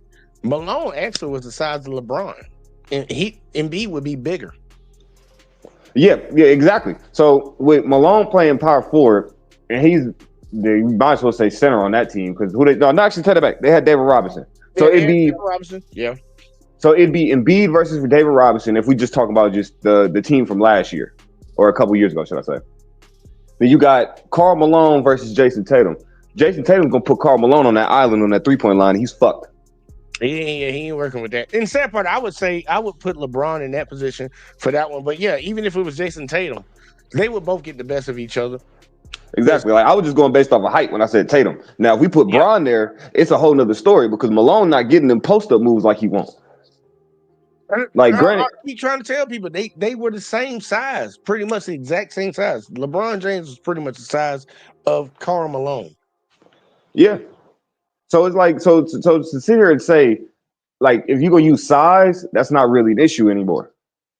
Because we got point guards in the league. Like we raving about Magic Johnson being 6'9". Fucking Tyrese Halliburton is 6'7". Yeah. He's not no little fucking point guard. LaMelo Ball is 6'8". He's not no little point guard. And granted, I'm not naming niggas that was on the USA team right now at this point, but I'm just saying, looking at the league overall, compared to what they can do skill-wise now, compared to the 92 team, yes, each and every year that they play, from 92 to when they had to play in what? I think it was 96 when they had Shaq now. They would have lost to that team. Yep. Then they would have lost to... actually, no, I take that back. They would have beat the 03 team with Michael Redd and all of them. I'll give them that win. Yeah, they can get that. But that was the first time that we had went overseas and played basketball since 9/11. So most of our professional athletes didn't even want to go over there. Yeah, they like the NBA players literally gravitated away from playing on the Olympic team. It was always the B tier players that went for a while. Yeah, and then so when you just put it all in perspective now, every year, especially skill wise, like I said, they're gonna lose. Like the best opportunity y'all had was against the 92 team with Shaq. I mean, not 92, 96, my bad. That's the best chance they had because at that point, they actually match up pretty well. The only thing we would have to really worry about is Jordan. And Jordan's being guarded by Pippen on that team. There you go. So, in the sample, he ain't going to clamp him up, but he'll slow him down some. Bro, I ain't going to cap, JB. You know how we had them stories about, like, say, for example, I wouldn't be surprised if it was stories 10, 15 years from now about how Jaylen Brown was busting Jason Tatum ass in practice or vice versa. Oh, yeah, you're going to hear about it. You're going to hear about it. So I wouldn't be surprised if because them niggas know each other so long that they damn near cross each other out. Pippen know every move Mike finna do. He done practiced with the nigga for how many years? Yeah, they probably played a lot of one-on-ones. Yeah, so come on, you still got to cross them out. They know each other. I know what he like to do. I know his tendencies. This shit is very interesting right now. I ain't gonna lie. Like, look, the team that he's comparing them to, bro, I'm not gonna give it to you, man. Larry Bird was on his way out the league, like, cause they'll say the names. And remember that he said that Tim Duncan did what Tim Duncan did as a second year player. David Robinson, this is the David Robinson we talking about right now, who made the fucking team. Timmy didn't make the team, but you wanted to make it seem like Tim did it by himself. I'm like, a lot of these players, like Magic, ain't played basketball in a hot minute because I ain't gonna say what he had going on, but we know what he had going on. Larry, Magic had a little sexual situation going on. Had a little something going on around there. Larry Bird fucking back was gone. This was his last hoorah. They brought him along for fucking just, I guess, out of respect. Because he didn't play a lot. That team was dominated by Michael Jordan and fucking Charles Barkley. And JV, that goes back to my original fucking point. Well, don't forget about Drexler too, because Drexler was balling his ass off on the team. Yeah, he moved too. I give you that. But as far as like what we said with Bird earlier, that goes back to my point about Bird in the 90s. Them niggas wasn't gonna do shit even if Bird was healthy in the 90s, bro. Because the Boston Celtics were trash. I'll bet. Their best player was fucking. Their best player was D Brown until they got fucking Paul Pierce. Stop, bro. That team was done. Their run was in the 80s. That's what they dominated in. And that's what people are failing to realize. And when did Bird get drafted? 80 what? Same year the Magic did. I can look up the exact year, but I think it was let's see, matter of fact, let me ask you, like, when was Magic Johnson drafted? If you want to just, because I'm just looking at, they got drafted the same year, right? Because you're right. I'm looking at it from both of them got drafted in 79. So I'm not knocking Magic or I'm not knocking Bird because for what they did in 11 years was incredible. But you only got 11 years of these niggas. That's pretty much it. Like, if you really want to break it down, that's true. And I know some people don't like that, but that's true. And very, very technically speaking, you about had 9.5 to 10 because Magic had that issue and then Bird back started to go out about the 9.5 year. So you only had like 9 good years with these niggas. So stop. Just stop. It's like if you want to add the longevity argument, cool. But you can't, like, this is what I always say about on my podcast on Mondays. You can't take away from the OGs just like you can't take away from the young niggas. The OGs did what they did like in a super short amount of time because these niggas did not have the physical advancements that we have. You cannot tell me that these young niggas is not better than these older niggas because of the physical advancements we have. We have better trainers. We have better shooters. We have better ball handlers. Like, what are you talking about? The only thing y'all got better than us is rebounders. And really, if you really break it down even more, like break it all the way down, like the coverage of the shit wasn't the same. We know more of what's going on right now. Like during their time, man, like for real, people didn't. If Dennis Rodman was Dennis Rodman in today's game, bro, he would be the most criticized. He would be one of the most criticized players. Like, nigga, y'all got a playoff game and y'all got to fly out in 2 days and your ass in Las Vegas getting high with hookers and smoking crack. Like, bro, they would demonize that dude. But during the 90s, they give Jordan them props. You feel Jordan and Scotty, they let them do it, and Jordan and Scotty went and got him to the game, and they talk about it like it's some great shit. Let somebody do that nowadays. Shit, we ain't even partying. I would say, Jay, we ain't even got to go that far. They criticized Luka for fucking drinking a beer after he won the Western Conference Finals. Ain't that about a bitch? And they give you wine to celebrate. They give you MK Ultra at the fucking games to when you win. I'm not supposed to sip it, man. It's a double standard, man. It's a double standard, and it's a fucking double standard. Yo, I'm gonna skip to this last topic because the last topic is OG NBA fans. Okay, they're gonna talk about some understanding of some shit. Matter of fact, we can just finish this one out. We can finish this one out and let it just ride all the way through. Let's see how this shit play.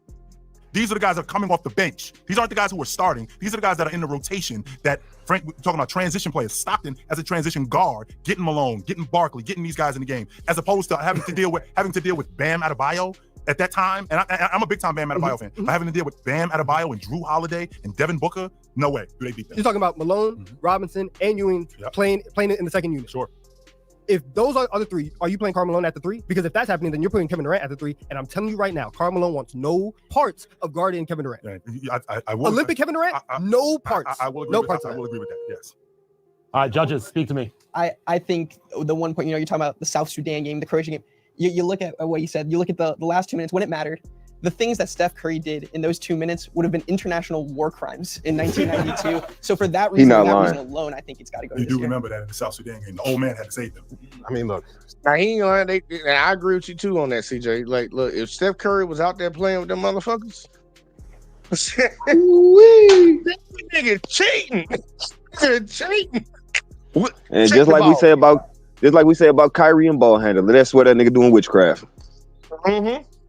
The motherfuckers they would not have been ready for that because they wouldn't have seen it. And that's the thing that I try to tell a lot of these old heads when they argue that. Okay, take your best version of your guy during his era and bring him to play against these new guys.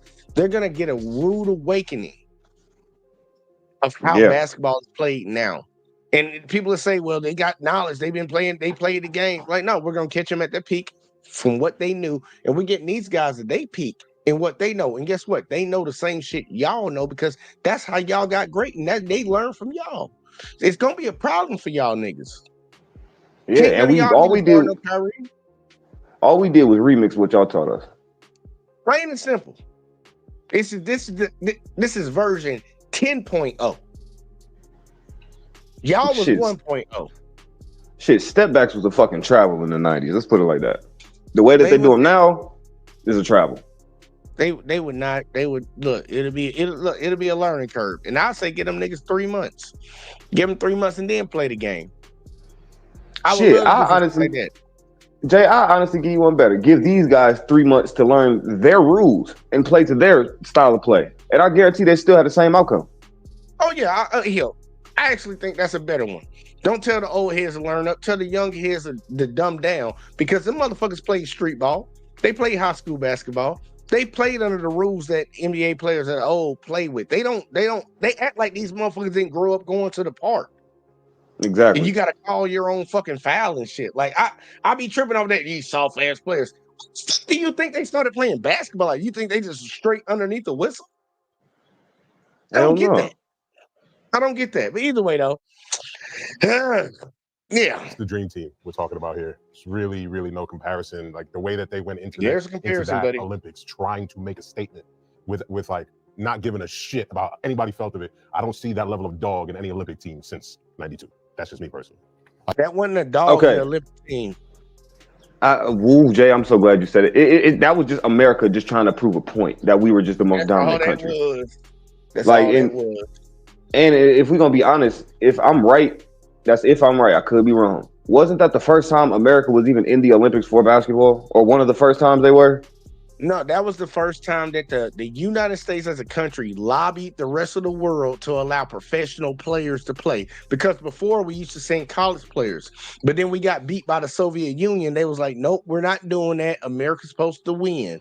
So they lobbied to allow NBA players to play in that bitch. That's why they still had that one college player on the team, because it was out of him and it was out of Shaq for who was going to be able to be on the team. Mm-hmm. Okay, so long story short, then either way you smash it. Like, bro, if that was really the case, and if y'all really truly think that we're not playing as hard, it's because we know we gonna win. That's why they throw these teams together. That's what they've been doing. That's why they got LeBron and them to do the Revenger team, because they were just throwing teams together because they knew they was gonna win. Yeah, and then the year we lost, I believe, which was like maybe it was about 7 years ago now, maybe even 8. The year we lost, that was just like America, like, okay, this is just like how it was in 2004. Let's go knuckle up and get our niggas, and let's go get this W, and we'll come back and get the throwing teams together again. Because that's exactly what's going to happen. Because Bron, he's not playing another Olympics. Let's all face the music. That's not happening. Stephen Curry might not play another Olympics. Let's face the music. KD might not play another Olympics and face the music. But then when you put a lot of these guys that's already in the NBA, that's from America, we're in good hands. Trust me. Yes, I mean, we are. The other countries, they got opportunities. When you look at Canada, they fucking balling. Canada is them niggas, but they not a lot of nice young niggas. But they not us. Sorry, you're not. It's gonna be a question if our young players elevate and become the gatekeepers and the guardians of the league, or are they gonna allow these Europeans to take over the league all the way? Because they trying to get international. The NBA wants that. If Jason Tatum, Jaylen Brown, and all these other guys, because Steph ain't playing another one probably. All the old heads, the people that held the team down. Because remember, when LeBron first got on that bitch, he wasn't the leader of that team. That was Kobe's team. Hell no. Shit, no. I give you one better. It wasn't even Kobe's team. By that point, I think thank you. It was Duncan or Jason Kidd. The old heads ran that shit. Dwayne Wade was on that squad. Because Kobe didn't play in the Olympics until 2008. Yeah, so I'm like, look. It's gonna be a question going into the future about it, but comparing these two teams, bruh, not even close. Yeah, that redeemed team would have got their ass whooped by the Avengers. Would have whooped their ass, bro. Sorry, I think it's laughable. The redeemed team would have been close. I think it would have been close early. That team in 20, you can either pick one, 2008 or 2012. They would have destroyed the Dream Team. I'm sorry. Yeah, they had too many the 92 team had too many ceremonious people on the team because they had too many slashers too. Yeah, look, dude, y'all let Larry get on the team when Isaiah was in his prime, but Michael didn't like him, so y'all didn't let him get on the team. Like, dude, they put the best players out there, at least the ones who accepted the goddamn shit to come. Yeah, y'all motherfuckers excluded players. And if you want to be technical, we wasting a roster spot by letting these college niggas come on our team. And that's no disrespect to the college players, but if we really could, and we just took another NBA nigga that could average another 20 to 15, trust me, we would took him. Yeah. We trying to win. But either way, here, let's hit the last topic. I don't even know if we're going to get all the way through it, but I want to know what the fuck this argument was. And the judges, I don't know what they own. This is our last topic, so if y'all have not stepped up or you want to get more words in, now is your time. I have to listen to this all the time when it comes to OGs and young fans, and the word is NBA young fans understand the game better than OG fans. Hello, dear. Oh shit. Hello, dear. This should be interesting, and they brought the white girl up for this to start it off. That's even more interesting. Oh, wow, tell me what you think. You think the younger people understand it better than the old heads? Because I'm torn. I think that's a terrible question to ask. Yeah, I'm with you. That's a bad question because us younger players learned from the older players. So they put us on, but we took the game farther. So necessarily speaking, I mean, you can't really say neither one of them knows more than the next. Because like I said, the OG, y'all taught us the basics of basketball to be able to get to where we can, you know what I'm saying, get to our spots, make good passes, set nice, good screens, learn how to box out, get rebounds, all the basic essentials you need. But then us, we turned that shit into let's tween the legs cross off of a double screen. Some niggas fading, some niggas curling the cut. You come to the lane, that's a corner pass for an open 3-point. That's a whole different, you know what I'm saying, style of basketball. So, I mean, okay, I'll say it like this. It's kind of like school. Like I think it's up here in Wisconsin, but I think it's like every 4 to 6 years they change out our history books, right? Mm-hmm. So all I'm saying is the history book get thicker because us younger niggas keep adding on to what the older niggas, you know what I'm saying, already made in the book. So I can't necessarily say nobody know more than the next. It's just a bunch of add-ons at this point. Now I ain't gonna look. I'm all the way with what you're saying, and I will give the old head some caveat because when I go to the court and I play now, I'm not as fast as I used to be. I'm still quick now. I ain't gonna lie, I get up there and get it, but I don't believe I'm truly as fast as I was in my prime. I don't believe I can jump as high as I used to. I don't believe all the athleticism shit. I don't believe I'm at the highest when it comes to it. But one thing I do have on the motherfucker is I can outthink a motherfucker because I know what people at that age do. Facts. You gonna bite on this pump. So I'll give the old heads that, but also we learn that shit too. Like if old head know, like old head to play me and be like, oh, this nigga gonna jump on the first pump.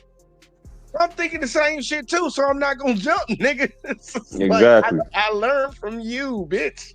So I'm torn. See, I'm past torn too, because again, me being a little bit younger than you, dog, it's like that fucking age gap kind of does make a difference. Because when you playing, like you said, a lot of younger guys that I play against now, and I'm only 28, so you can still consider me a super young dude. That's cool. But I'm playing against guys that's fucking 19, 20, 21, 22. If I pump fake them because of what I know that they know, they might not even jump either. True. Or matter of fact, if I don't do a pump fake the first time, they might grab my fucking shot.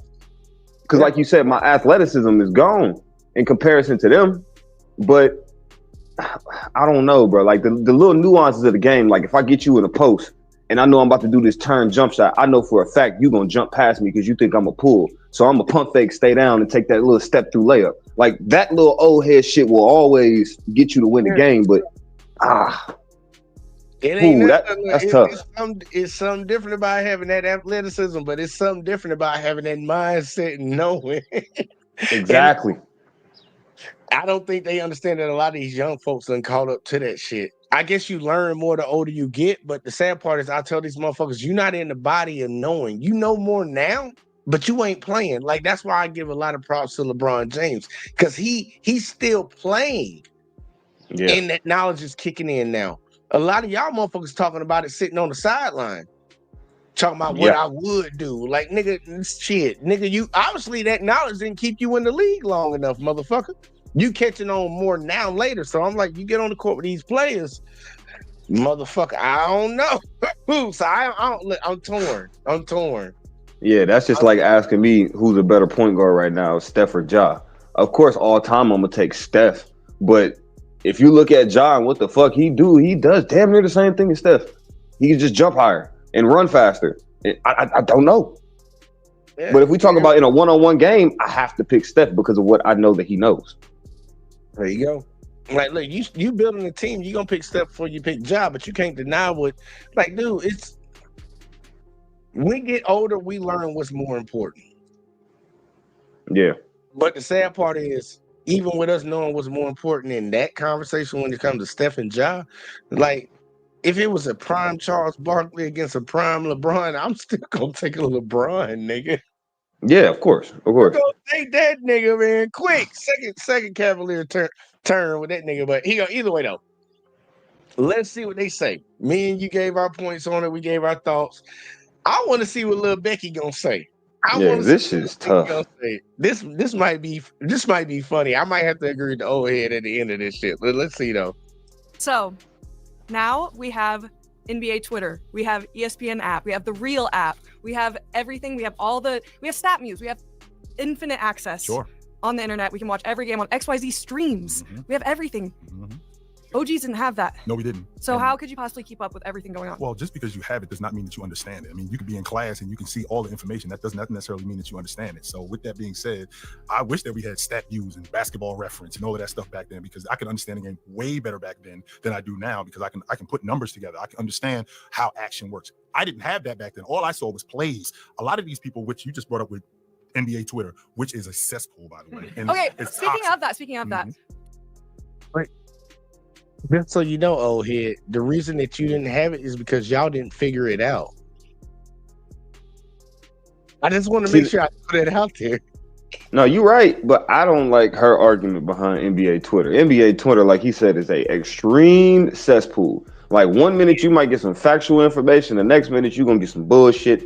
NBA Twitter is kind of shaky, but I'll give her the Basketball Reference argument. I give you that because I don't even use NBA Twitter. I don't even know what the fuck. Now that you brought it up, I don't even know why she said that. Yeah, that's NBA Twitter that one was a bad argument, but I'll give her Basketball Reference, like I said, because that's legit. And you can look all the way back to like Kareem and Wilt and all them other niggas stats and shit. So I'll give her that. But even still then, I don't know if I can give her that, because they didn't count blocks and count fucking true shooting percentage and certain shit like that. They didn't count past a certain year. Next level stats, they didn't really keep up with that. It was either points, assists, steals, and all that shit, just the basics. Yeah, I mean, but even still then, Jay, something simple as blocks though. Kareem was in the league in like what? He got drafted because the Bucks got our first ring in 71. So he got drafted somewhere in the 70s or the 60s, late 60s at that. So we got to think, for the niggas first like 5-6 years of his career, they didn't record blocks. And we're talking about the 70s. Yeah. They didn't record a lot of stats. You're right about that. Exactly. So, I mean, like I said, I'll give her that, but it's still kind of shaky, because we still could be talking about Kareem possibly should be the greatest fucking blocker of all time. Yeah, that's one of them things that's got to come with an asterisk, because we didn't record it. But you already know, like, you know how the world operates.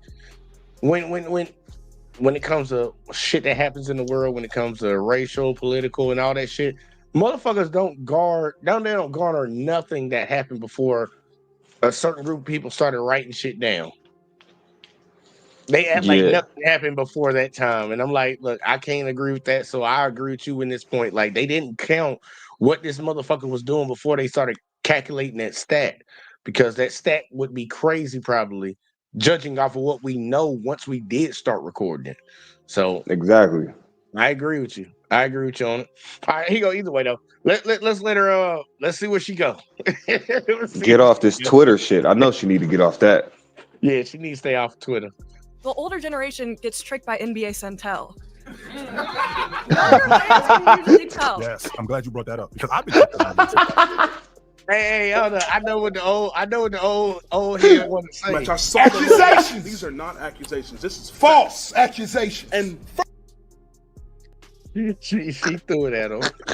Hey, it's funny as fuck, because NBA Centel done got me a couple times. I ain't gonna bullshit you. She threw that shit at them motherfuckers. I love it. That shit funny. Either way, let's keep going. I'm sorry, y'all. If y'all don't know what that is, go look it up. Go look it up.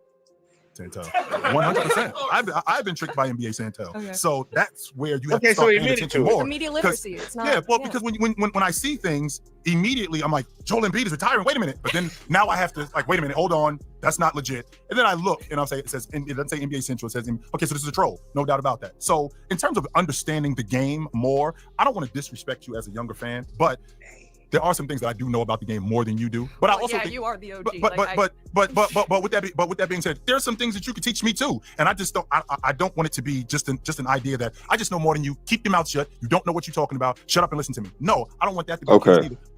But you come from that generation that did that. He's one of a million. Let's put it like that. Dude, he comes from that. Because remember earlier he was talking about how they had shooters during their time, and these shooters could match up with the shooters of today's. Why didn't they match up to them? And I'm gonna give him the benefit of the doubt. I'm gonna try to throw an olive branch out there because you had motherfuckers that said you can't tell me how the fuck you can play basketball. I'm gonna tell you how to play basketball, and you're not shooting that shot. That's why I say it's not even a comparison to try to do Steph Curry to Reggie Miller. It's not a competition, bro, because it's over with. Steph Yeah, wins. no, it's not. It's not a comp just based on the fact, like you said, the value of twos compared to threes back then was ridiculous. Like, people don't want to talk about it, but I'm going to talk about it. That motherfucker Rex Chapman, God rest his soul, before he died in that car accident, gave Jordan 40 off of damn near all threes. So you can't sit here and tell me a nigga like Rex Chapman, his averages would be insane if they gave him the green light. Just go off, buddy. They don't understand their generation hindered a lot of players because they just didn't believe it was what it was. And honestly, with the players playing inside of that dynamic, a lot of them players were not going to be like a Steph Curry. They weren't going to be like a LeBron James. They weren't going to be like that. If you didn't train and practice to do this shit, that's why you got kids now. You got 7-footers coming out that can shoot threes. That would have never happened in their generation. Hell no. 7-footer shooting a three will get your ass benched. When they talk about if we played, like a lot of them, I know the old head argument is if they played in this generation with the rules and everything, they would compete. But they don't understand that you would have to go all the way back to fucking childhood and train yourself up to be able to do this shit. You will have to revert everything that you learned. You're not going to just pick this up over no weekend, over no summer. No. You're going to have to train like these kids did too to fucking get to that point of being able to do this shit. Like, that, I don't know. I'm just going to play the video unless you got something else. You got something else before I play it? Nah, you good. All right, here we go.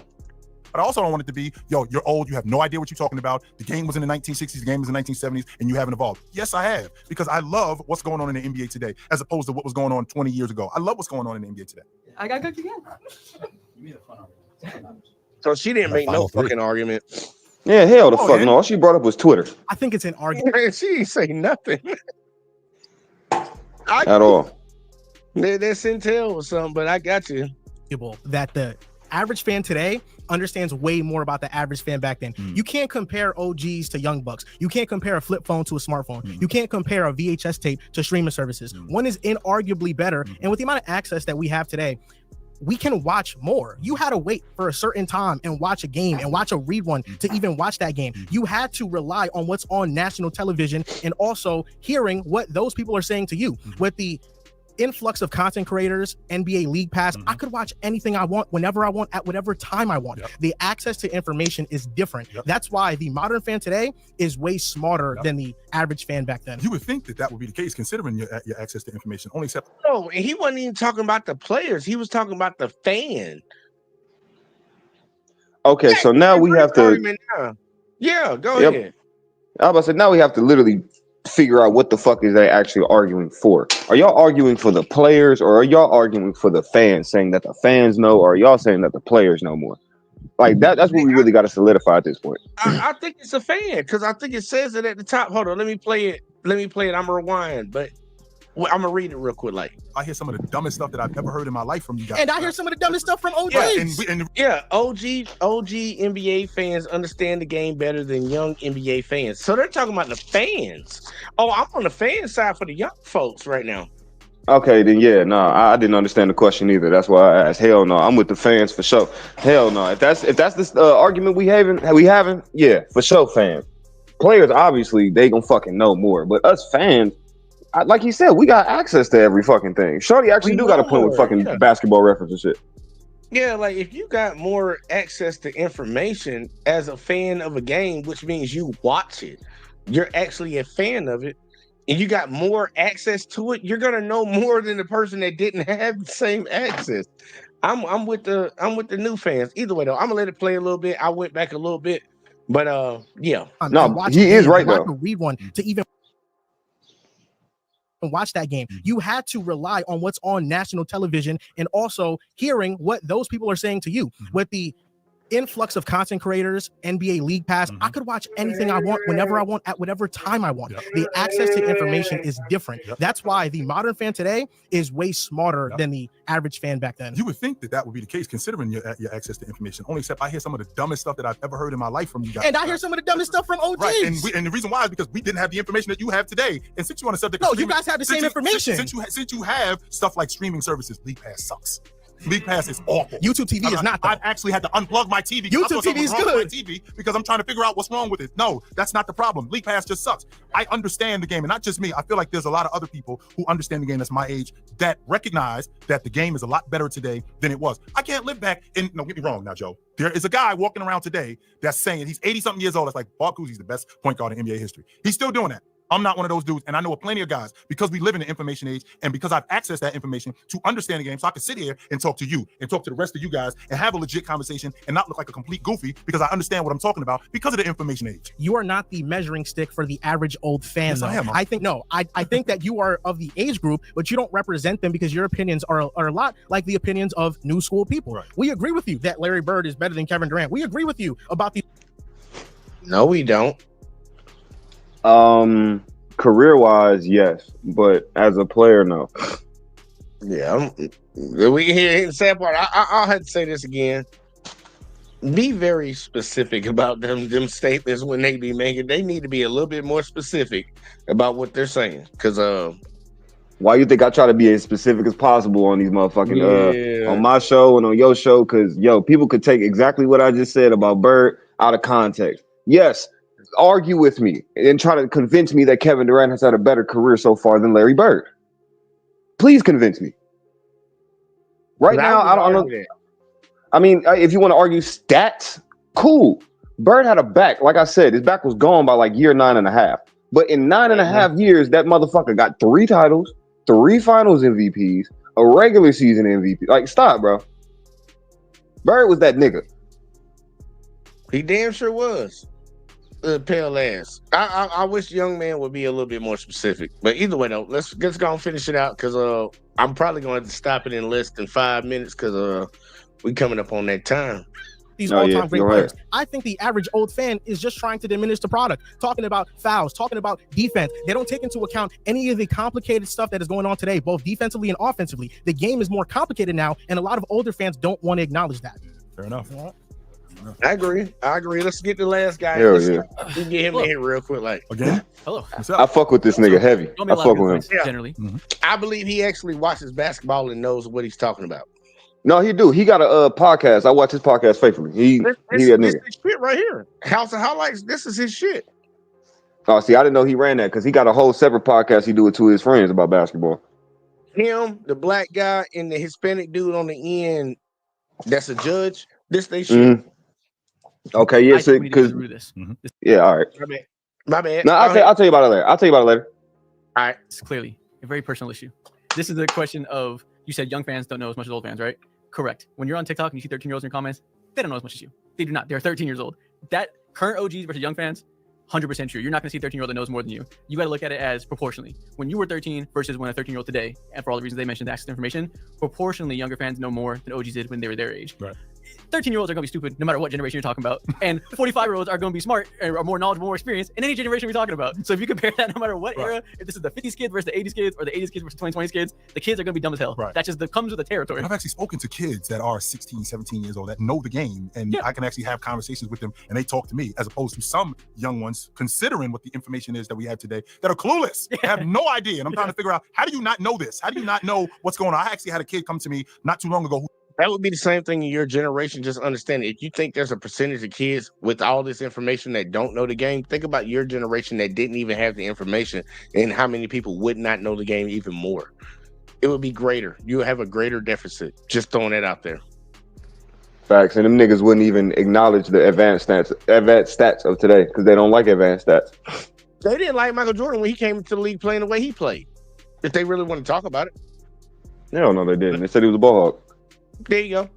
who said, "Hey, OG, who is Alex English?" Oh my God. How do you not know who Alex English is? With the information that we have in today's game, we have a guy who scored the most points from 1980 to 1989. Win Bird, win Bernard King, win Magic, win Dominique Wilkins was running around. And you can get this information. The fact that you don't know this is a disservice to you as a youngster, because if I had this kind of access when I was 14, 15 years old, because that happened to me, I don't know who Elgin Baylor is at that point. My uncle is turning me on to him like, okay, who is Elgin Baylor? And I go home and do some homework and find out, oh shit, this guy is awesome. I don't know who Elgin Baylor is at that point. I'm too wrapped up in Dominique Wilkins. Now imagine if you were your dad and you had to talk to the dumb kids of the 80s and you had to ask them about players that played on the Hawks. Right. Who's the fourth man on the Hawks in 1967? Right. I don't know. I guarantee you back then they did not know. It was even worse proportionally. So yes, 45-year-olds smarter than 13-year-olds. Today's 13-year-olds with all of the, like, obviously there's analytic stuff that some people would say makes people not as smart. That's like, you can debate whether or not young people should be talking about numbers, talking about eye tests, whatever. At least they got both. You know, that just the simple information age that you have access to more things on average ultimately is going to be higher. So to argue against that is equally as silly as to argue that 13-year-olds are smarter than 45-year-olds. You know, I'm just here to bridge the gap. That's what I'm here to do. That's all. And I respect. That's what I'm here to do. Anyway, 13-year-olds are stupid. We can agree on that. Also, because of y'all, a lot of the All right, well, he gonna check it, man. That's what we gonna. I'm gonna stop it because I think they get to the point where the judges make their decision. I don't care what the judges think. Me and CJ gonna make ours real quick, like, and let y'all know where to find us at. So, CJ, give me your thoughts on this, on that last part right there, or pretty much everything as a whole. Well, everything as a whole is a lot of good arguments back and forth. I will say that because I was listening at first, but yeah, even the old head, he had a lot of good arguments too. Like I ain't gonna sit here and be biased towards one side, but. Yeah, no, they both had great arguments on damn near every front. The Twitter argument with the shorty still fucked me up until we found out it was for the fans. But I think the last argument specifically though, the younger guy was spot on. I mean, of course we wouldn't fucking know about who the leading scorer between 80 and 89 is because we didn't grow up then. Like what the fuck? Of course, and on top of that, y'all don't argue Alex English. Y'all argue Michael Jordan. So why would we bring up Alex English? Yep. They don't even bring up the big O anymore. Nah, it's a lot of niggas they don't even bring up no more. Nobody talks about fucking Dikembe and his defensive shit no more. People barely talk about David Robinson. The only reason why we talk about David is because he was a Spur. Yep. So I mean, crazy to me. Yeah, it's crazy as shit. Just like, I mean, us younger people, if the stats wasn't still like Basketball Reference and all that still wasn't available, we would have the same arguments for Kobe. And that one year he put up 81 and was dropping all them 60s and 40s and shit. Like, it'd be the same argument for him as it is Alex English. Yeah. I agree. But yeah, no, y'all can find me, C Money Podcast, Mondays, 8 o'clock, or whenever JBJ pop up in this motherfucker, I'm free. I like that last part. Look, y'all, man, look, man, we need to have more and more of these conversations. And I know, CJ, you said you're eventually going to do the MJ versus LeBron GOAT conversation. I want y'all to make sure y'all tune in for that because I want you to bring your arguments. And please make sure they're legit arguments because we're going to break them down. We're going to break down every argument, even ours. We want our arguments to be broken down for what we pick also. But look, man, there was a surprise stream. I just happened to see this video and I was like, man, I want to cover it. But make sure y'all check out CJ 414. He gonna be on this bitch tomorrow doing his show, covering the NBA playoffs and things of that sort. Make sure y'all tune in for that. Make sure y'all check over on J Talk Sports. I'm trying to build that channel up. Make sure y'all sub up because after this season, it's just gonna be all over there.